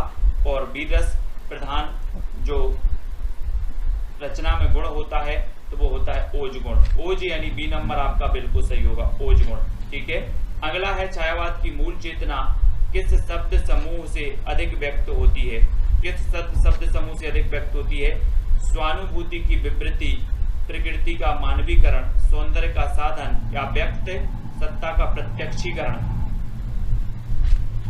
तो राइट आंसर छायावाद की मूल चेतना किस शब्द समूह से अधिक व्यक्त होती है? तो किससे होती है, यानी कि 92 का उत्तर बताना है। और 92 का आपका बिल्कुल सही होगा, प्रकृति का मानवीकरण, यानी बी नंबर आपका बिल्कुल सही हो जाएगा। छायावाद में दोस्तों प्रकृति का मानवीकरण किया गया और छायावाद की मूल चेतना जिस शब्द से व्यक्त होती है वो है प्रकृति का मानवीकरण, और बी नंबर आपका बिल्कुल सही हो जाएगा। ठीक है, बी नंबर। अगले क्वेश्चन की ओर बढ़ते हैं। 84 वैष्णव की वार्ता किसकी रचना है? आपने पढ़ा होगा दोस्तों 252 वैष्णव की वार्ता और 84 वैष्णव की वार्ता, है ना, ये दोनों ही रचनाएं हैं, तो वो किसकी हैं? और मैं जब तक आपको बता दूं कि रूप गोस्वामी की एक रचना है उज्ज्वल नीलमणि, है ना, उज्ज्वल नीलमणि है रूप गोस्वामी की रचना है। और ज्योतिरीश्वर ठाकुर की रचना है कौन सी? वर्ण रत्नाकर। और नाभादास की तो पता ही है आपको, भक्तमाल, है ना। तो 84 वैष्णव और 252 वैष्णव की वार्ता की जो रचनाकार होंगे वो कौन होंगे? गोकुलनाथ, यानी बी नंबर आपका बिल्कुल सही होगा, गोकुलनाथ। ठीक है, और अगला है अवध विलास की रचनाकार कौन है? अवध विलास प्राणचंद्र चौहान है, लालदास हैं, विद्यानिवास मिश्र हैं या फिर भारतेंदु हैं, यानी कि 94 का आंसर बताना है। और 94 यानी कि 94 का आपका बिल्कुल सही आंसर होगा अवध विलास। दोस्तों हम पढ़ते ना अवध के लाल, है ना, अवध के लाल, अवध विलास, और अवध के लाल यानी कि लालदास, अवध के लाल, तो लालदास। ठीक है, और प्राणचंद्र चौहान की रामायण महानाटक है, ठीक है, प्राणचंद्र चौहान। और डॉक्टर राजेंद्र प्रसाद की जो आत्मकथा है वो कौन सी है? राजेंद्र प्रसाद। और एक गालिब छूटी शराब तो मैंने आपको याद करवाया था, एक गालिब छूटी शराब रविंद्र कालिया की है, गालिब छूटी शराब रविंद्र कालिया। सत्य की खोज, यही आत्मकथा राजेंद्र प्रसाद की है, यानी बी का नंबर सही हो जाएगा। अर्ध कथानक तो आपकी बनारसी दास जैन की है, लेकिन मेरी जीवन यात्रा की बात आती है तो ये दो लोगों की है, यानी कि जानकी देवी बजाज की है, जानकी देवी बजाज। और राहुल सांकृत्यायन की आत्मकथा का नाम भी क्या है? मेरी जीवन यात्रा। ठीक है, सत्य की खोज राजेंद्र प्रसाद, गालिब छूटी शराब रविंद्र कालिया, और जो है अर्ध कथानक ये हिंदी की प्रथम आत्मकथा है और ये बनारसी दास जैन की है। ठीक है, तो सी नंबर आपका यहाँ पर बिल्कुल सही हो जाएगा। और हिंदी में रिपोर्टाज विधा का जनक माना जाता है तो भारतेंदु को, बनारसी दास को, शिवदान सिंह चौहान को या फिर पदम सिंह शर्मा को किसे माना जाता है दोस्तों? रिपोर्टाज विधा का जनक, यानी कि प्रश्न क्रमांक 96 का जो आंसर है वो बताना है। और आपका बिल्कुल सही आंसर होगा हिंदी में रिपोर्टाज विधा का जो जनक माना जाता है वो माना जाता है शिवदान सिंह चौहान, यानी आपका उत्तर क्या होगा? विकल्प नंबर बी, शिवदान सिंह चौहान। ठीक है, इन्हें रिपोर्टाज विधा का जनक माना जाता है। ये रिपोर्टाज विधा को आपको याद रखना है। ठीक है,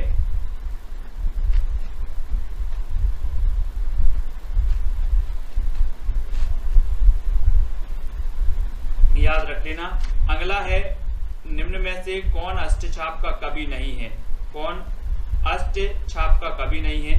कृष्णदास, नाभादास, कुंभन दास या फिर परमानंद दास, ये बतानी है। 4 विकल्प हैं। मेरी जीवन यात्रा वियोगी हरि की नहीं है, चेक करना थोड़ी सा अच्छे से, है ना। मेरी जीवन यात्रा वियोगी हरि की आत्मकथा का नाम नहीं है। मेरी जीवन यात्रा केवल 2 लोगों की है, जानकी देवी बजाज की है और आपकी राहुल सांकृत्यायन की। ठीक है, अच्छे से चेक कर लेना। कौन अष्टछाप का कवि नहीं है? अष्टछाप की स्थापना कब हुई? 1565 में हुई। ठीक है, अष्टछाप में 4 कवि आपके किसके? वल्लभाचार्य के, और 4 कवि दोस्तों आपके किसके थे? 4 वल्लभाचार्य के थे और 4 जो थे वो किसके थे? अब देखो बहुत सारे लोग यहाँ पर कंफ्यूज हो जाते हैं कि दास दास सब में लिखा है, दास यहाँ पर भी आया, यहाँ पर भी आया, यहाँ पर भी आया, यहाँ पर भी आया। लेकिन एक चीज आपको याद रखनी है कि जो नाभादास है, नाभादास, इनकी एक रचना है भक्तमाल, ठीक है, भक्तमाल। ये नाभादास ही नहीं है अष्टछाप के, है ना। सी नंबर आपका बिल्कुल सही होगा, सी नंबर आपका सही हो जाएगा, है ना। और कविता जीवन और जगत की अभिव्यक्ति है, ये महादेवी वर्मा की है, भारतेंदु की है, रामचंद्र शुक्ल या फिर महादेवी वर्मा की है। किसकी रचना है? कविता जीवन और जगत की अभिव्यक्ति है। प्रश्न क्रमांक 98।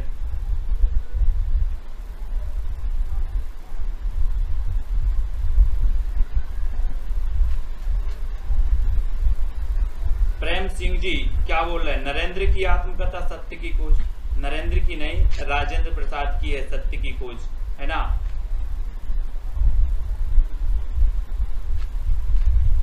कविता जीवन और जगत की अभिव्यक्ति है, ये कहा है रामचंद्र शुक्ल ने। किसने कहा है? रामचंद्र शुक्ल ने, यानी वी नंबर आपका बिल्कुल सही हो जाएगा, ठीक है। रामचंद्र शुक्ल ने कहा है कि कविता जीवन और जगत की अभिव्यक्ति है, यानी 98 का आपका बिल्कुल बी नंबर बिल्कुल सही हो जाएगा, बी नंबर, ठीक है। और अगला क्वेश्चन है निम्न में से रसवादी आचार कौन नहीं है? रसवादी आचार, रस संप्रदाय सबसे प्राचीन संप्रदाय माना जाता है, ठीक है। और दोस्तों आपको बताना है कि नहीं है तो कौन नहीं है? शंकुक नहीं है, भट्ट नायक नहीं है, भट्ट लोलट या फिर बामन नहीं है। कौन नहीं है? रसवादी आचार कौन नहीं है? 4 विकल्प बताना है। यस जी, उत्तर क्या हो जाएगा? और आपको पता है दोस्तों कि शंकुक भी हैं, भट्ट नायक भी हैं, भट्ट लोलट भी हैं, लेकिन कौन नहीं है? बामन। बामन यानी सी नंबर, ये रसवादी आचार नहीं है और सी नंबर आपका बिल्कुल सही हो जाएगा। एकाग्रता और अभ्यास से उत्पन्न शक्ति को काव्य हेतु किसने माना है? एकाग्रता और अभ्यास से उत्पन्न शक्ति को काव्य हेतु जो मानने वाले हैं वो कौन है? राजशेखर हैं, भरत मुनि हैं, दंडी या फिर मम्मट हैं। तो कौन है? 4 विकल्प में से आपको चयन करना है और आपका बिल्कुल सही आंसर जो हो जाएगा वो क्या हो जाएगा? किसने माना है काव्य हेतु?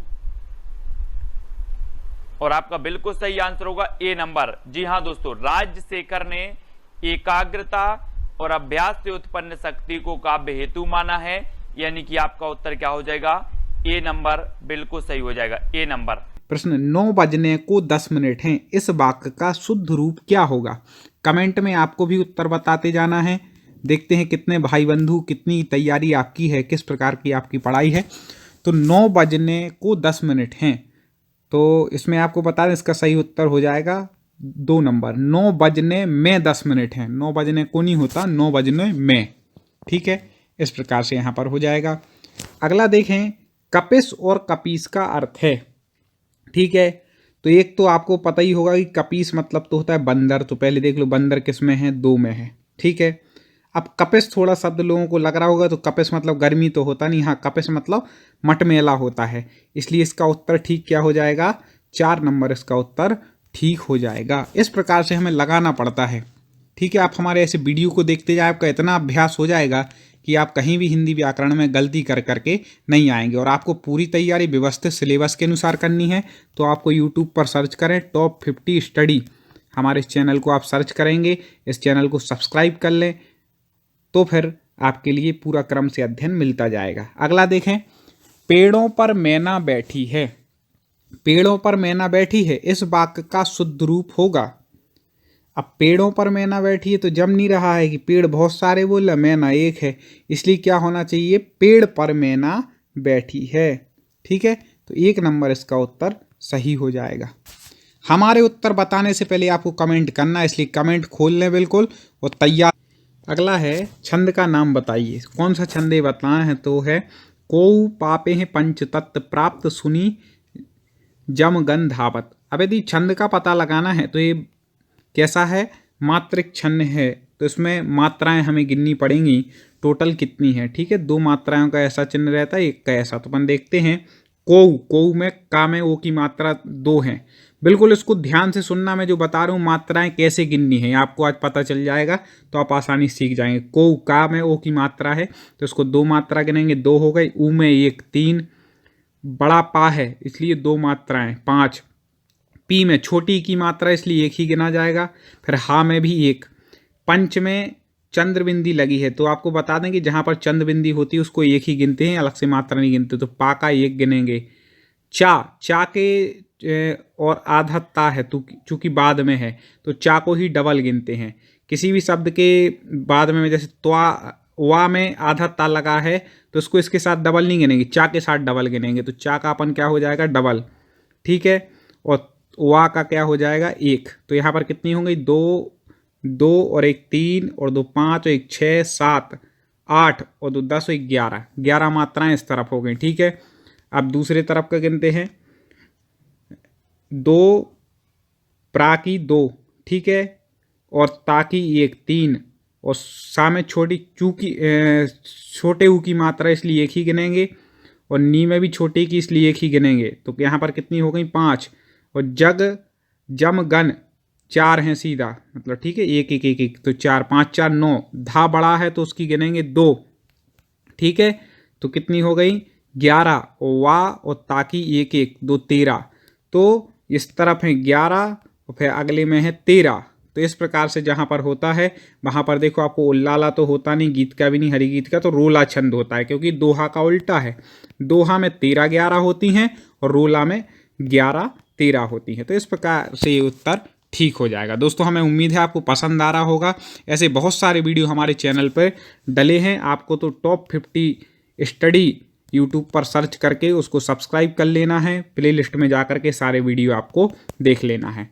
चलिए आगे बढ़ते हैं, लाइक जरूर कर देना। देश निकाला का सामासिक विग्रह होगा। देश निकाला मतलब देश से निकाला, 4 नंबर इसका उत्तर ठीक हो जाएगा। कहाँ से निकालते हैं, देश से, इस प्रकार से होता है। अब देखें, संक्षिप्तीकरण करते समय संक्षिप्तता एवं खाली स्थान को बनाए रखना जरूरी है।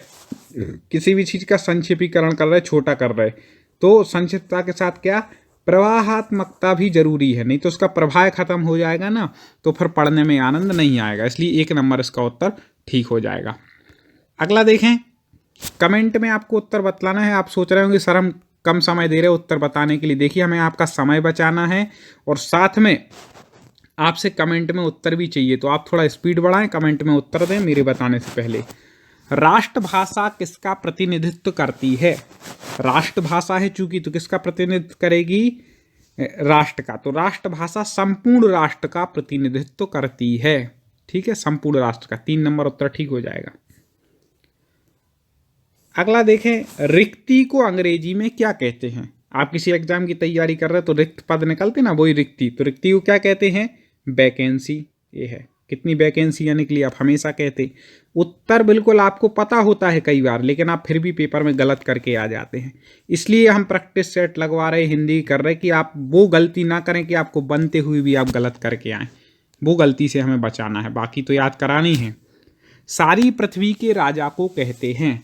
जो सारी पृथ्वी का राजा होता है उसको क्या कहते हैं, देखो चक्रवात तो कहते नहीं, आप जानते, चौधरी भी नहीं कहते, तो चक्रवर्ती जो समस्त पृथ्वी का राजा होता है, सबसे श्रेष्ठ राजा। ठीक है। अगला देखें, सर्प का पर्यायवाची बताओ। सर्प मतलब सांप, तो इसका पर्यायवाची पहली नंबर पे दिया है भुजंग। ठीक है, भुजंग सर्प का। अगला देखते हैं, सिने एक्सप्रेस कहाँ से प्रकाशित होता है। तो सिने एक्सप्रेस आपको बता दें कि इंदौर से प्रकाशित होता है। ठीक है। आईना को खड़ी बोली में क्या कहते हैं। ठीक है, तो शीशा या दर्पण कहते हैं आईना को। आप लोग भी बोलते ही हैं शीशा या दर्पण। औचट को खड़ी बोली में क्या कहते हैं। औचट मतलब आवश्यकता से अधिक, उसको क्या बोलते हैं, औचट, आवश्यकता से अधिक। बिल्कुल रट लीजिए आप इन प्रश्नों को। वृत्ति और मजदूरी को अंग्रेजी में क्या कहते हैं। वृत्ति और मजदूरी, 1 नंबर सही हो जाएगा, वेज। ठीक है, ये सही है। हाँ, आगे देखते हैं, वह देर में सोकर उठता है। चलिए बताइए क्या होगा इसका शुद्ध रूप। वह देर में, आप ही किसी से बोलते हो तो आप क्या बोलते हैं, आप देर से सोकर, देर से, या वह देर से सोकर उठता है, ये होना चाहिए। तो वह देर से सोकर उठता है, 3 नंबर ठीक हो जाएगा। अब खुद बिल्कुल लगा के देख लीजिएगा। आगे देखें, बच्चे बूढ़े किस शब्द युग्म के अंतर्गत आते हैं? क्या कह रहे हैं? बच्चे और बूढ़े। ठीक है, बच्चे बूढ़े, तो सीधा विलोम आपको दिख ही रहा है कि बच्चे और बूढ़े विलोम शब्द के अंतर्गत आता है। पर्याय युग में दिया ना, तो कंफ्यूज नहीं होना, पर्याय युग मतलब पर्यायवाची युग में है क्या, ऐसा। अगला देखें, यहाँ पर रस का नाम बतलाना है, तो बिंद के वासी उदासी तपो बृहदारी महा बिनु नारी दुखारे। ठीक है, और गोतमतीय तरी तुलसी सो कथा सुनी मैं मुनि वृंद सुखारे हैं सिला सब चंद्रमुखी परसे पद मंजुल कंजित खार। एक तरह तो तपोव्रतधारी कह रहे, एक तरफ नारी की बात करते हैं, हास्य की प्रकटित हो रहा है। ठीक है, तो यहाँ पे कौन सा रस हो जाएगा? हास्य रस। पढ़ करके ही आता है, देखो इसके लिए अभ्यास करना पड़ता है रस पहचानने के लिए। आप ऐसे ही हमारे क्वेश्चन लगाते रहें, आपको अभ्यास हो जाएगा। बाकी अलग ट्रिक से हम जो रस पढ़ाएंगे तो उसमें तो आपको रट ही जाएगा। रस का नाम बताओ। जता पंख बिनु खग अति दीना मणि बिनु फन करिवर करहीना अस मम जीवन बंधु बिन तो ही जो जड़ देव जिया भय मोही। अब यहाँ पे क्या कह रहे हैं? देखो, जथा पंख बिनु खग अति दीना, जैसे ये पंखों के बिना पक्षी कैसा होता है? अति दीन होता है, दुखी होता है। मणि बिनु फन करिवर करहीना, अब दीनहीन ऐसी जहां पर बात आप खुद समझ जाए कौन सा रस होगा। करुणा की बात आ रही है तो कौन सा रस हो जाएगा? करुण रस यहां पर हो जाएगा। इतना ही समझ सकते हैं। अगला देखें, ये कई बार पूछा गया, कर का अर्थ है। कर मतलब एक तो हाथ होता है, तो हाथ इन तीन में दिया है। ठीक है, फिर दूसरा कर का जो अर्थ है वह किरण भी होता है। ठीक है, और कर का अर्थ एक जो आप कर भरते हैं टैक्स, तो 4 नंबर इसका उत्तर बिल्कुल ठीक हो जाएगा। आगे आदि का अर्थ है, आदि मतलब पहला, प्रथम। ठीक है, तो आदि का अर्थ क्या हो जाएगा? प्रथम। आगे बढ़ते हैं, आदि अंत किस शब्द युग्म के अंतर्गत है? आदि और अंत मतलब आदि मतलब प्रारंभ, अंत मतलब समाप्त, तो क्या हो जाएगा? विलोम शब्द है। सीधा सीधा आपको दिखाई दे रहा है। अब है राजभाषा। उस भाषा को कहते हैं जिस भाषा के द्वारा, राजभाषा किस भाषा को कहते हैं? तो आपको बता दें, जिस भाषा के द्वारा किसी राज्य के प्रशासनिक कार्यों को संपन्न किया जाता है। याद रखिएगा, राजभाषा में क्या होता है? किसी राज्य के प्रशासनिक कार्य क्या होते हैं? संपन्न किए जाते हैं, प्रशासनिक कार्य संपन्न होते हैं। अगला देखें, साहित्य गुंजन नामक साहित्यिक पत्रिका कहाँ से प्रकाशित होती है? तो आपको बता दें, साहित्य गुंजन इंदौर से प्रकाशित होती है। कहाँ से होती है? इंदौर से। अब है 4 मासों का समूह का समस्त पद होगा। 4 मासों का समूह, इसको क्या कहेंगे? तो 4 मास तो क्या हो जाएगा? चौमासा। ठीक है, और चौराहा किसको कहते हैं? 4 राहों का समूह को चौराहा कहते हैं। याद रखिएगा, यहाँ पे 4 मासों का पूछा है, इसलिए क्या हो जाएगा? चौमासा। आपको जल्दबाजी में उत्तर नहीं लगाना है, नहीं तो जल्दी लगा के आगे बढ़ गए। बिल्कुल ध्यान से देखना है। चलिए, इस सामने बिल्कुल हम पेपर के ही प्रश्न लाए हैं, जिससे आपको बिल्कुल समझ में आ जाए। ऐसे प्रश्न आते हैं। 4 पैरों वाला को इनमें से क्या कहते हैं? जिसके 4 पैर होंगे, पैर मतलब पद, तो आप देख लें, चतुष्पद मतलब 4 पैर। ठीक है, इस प्रकार से आप सीधे आंसर लगा सकते हैं। अब देखें, चिरंतन का विलोम होगा। चिरंतन का पहले यदि है किसी चीज का विलोम जानना है तो उसका अर्थ आना चाहिए। चिरंतन मतलब चिरकाल से जो चला आ रहा है, प्राचीन काल से जो चला आ रहा है, तो चिरंतन का क्या हो जाएगा? अब आप आसानी से लगा सकते हैं। नश्वर जो मतलब प्राचीन से, चिरकाल से, हमेशा से है, तो वो चिरंतन हो गया। और नश्वर मतलब जो नाश को प्राप्त हो गया, नश्वर हो गया। ठीक है, अगला देखें, वाक्य का नाम बताओ। रमेश ने बताया कि वह घर जा रहा है। वाक्य होते हैं मिश्र वाक्य, संयुक्त वाक्य, सरल वाक्य, ये सब कुछ आपको बिल्कुल ट्रिक के साथ पूरे सिलेबस के अनुसार पढ़ाया जाता है हमारे चैनल टॉप 50 स्टडी पर। तो आप जुड़े रहें और प्ले लिस्ट में जाकर के आप सभी सब्जेक्ट के, चाहे आप संस्कृत पढ़ रहे हो, चाहे पर्यावरण, चाहे बाल विकास, किसी भी चीज़ की आप तैयारी कर रहे हो, चाहे हिंदी साहित्य, हिंदी व्याकरण, सब कुछ यहाँ पर आपको उपलब्ध मिलता है। तो रमेश ने बताया कि वह घर जा रहा है, कैसा है? तो रमेश ने बताया कि वह घर जा रहा है, मिश्रित वाक्य है। ठीक है, संयुक्त होता है तो और वगैरह लगा रहता है, सरल होता है तो सीधा कि राम घर जा रहा है, रमेश घर जा रहा है, ऐसा हो जाता है, इसलिए मिश्रित वाक्य हो जाएगा। अगला देखें, इस वाक्य को सरल कीजिए। इस वाक्य को सरल कीजिए, इसको मतलब सरल में परिवर्तित करना है। तुम बाहर गए और वह रोने लगा। ठीक है, अब सरल वाक्य बनाना, ये है कैसा, संयुक्त वाक्य है। तुम बाहर गए वह रोने लगा। ठीक है, तो संयुक्त है। अब इसको सरल, मतलब तुम्हारे बाहर जाते ही वह रोने लगा। अब देखो ये कहाँ पर लिखा है, ये 3 नंबर पर। क्योंकि आप खुद सोच लें कि आप जब वाक्य बोलते, किसी से बात करते, तो कैसे बोलेंगे जिससे वो सही प्रतीत हो। ठीक है, तुम्हारे बाहर जाते ही वह रोने लगा।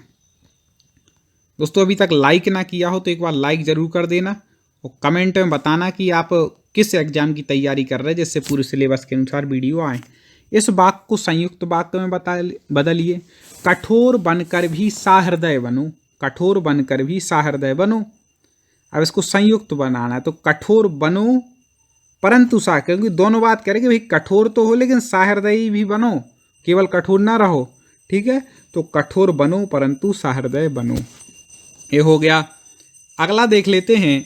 अगला है अलंकार का नाम बताओ। रस छंद अलंकार ये तो पूछे जाते हैं, तो अलंकार का नाम बताना है। साथ ही संधि और समास की बहुत अच्छी ट्रिकें के साथ हमने वीडियो पढ़ाया है, तो आप वो जरूर देख लीजिएगा। तो अलंकार का नाम यहाँ पूछा है। हनुमान की पूंछ में लगन ना पाई आग, लंका सारी जल गई, गए निशाचर भाग। अब ये इतना सरल है, इतने बार पूछा गया है, तो मैं चाहता हूँ इसका कमेंट में उत्तर आप लोग दें। देखते हैं कितने भाई मित्र बंधु सही उत्तर देते हैं। और बहुत सारे स्टूडेंट को ऐप डाउनलोड नहीं करते बन रहा है, या फिर कर भी लिया है तो कोर्स भी नहीं देख पा रहे हैं। तो मैं आज उनको बता दूं कि ये जो सेल्फ स्टडी क्लासेस इस प्रकार से जब आप प्ले स्टोर से करते हैं, तो ये आपका वेल जो है आइकन उसमें लगा हुआ है ना। तो इस प्रकार से सेल्फ स्टडी क्लासेस आपको सर्च करना है और ऐसे आइकन में आपको ऐप मिलने वाला है। ठीक है, तो दोस्तों हम देखें कि प्ले स्टोर में आपको इस प्रकार से दिखेगा ये सेल्फ स्टडी क्लासेस। ठीक है, ये प्ले स्टोर में आपको सेल्फ स्टडी क्लासेस का ऐप दिखने वाला है। ठीक है, ये इमेज उसमें डली है, ये आइकन, ये लोगो उसमें डला है। ठीक है, अब दोस्तों इसको इंस्टॉल करना है, यहां से आप इंस्टॉल करेंगे। ठीक है, अब इंस्टॉल करेंगे तो वहां पर आपको नंबर मांगेगा, जीमेल नंबर मांगेगा, तो आपको ओटीपी आएगा, तो आप रजिस्टर करके आगे बढ़ेंगे।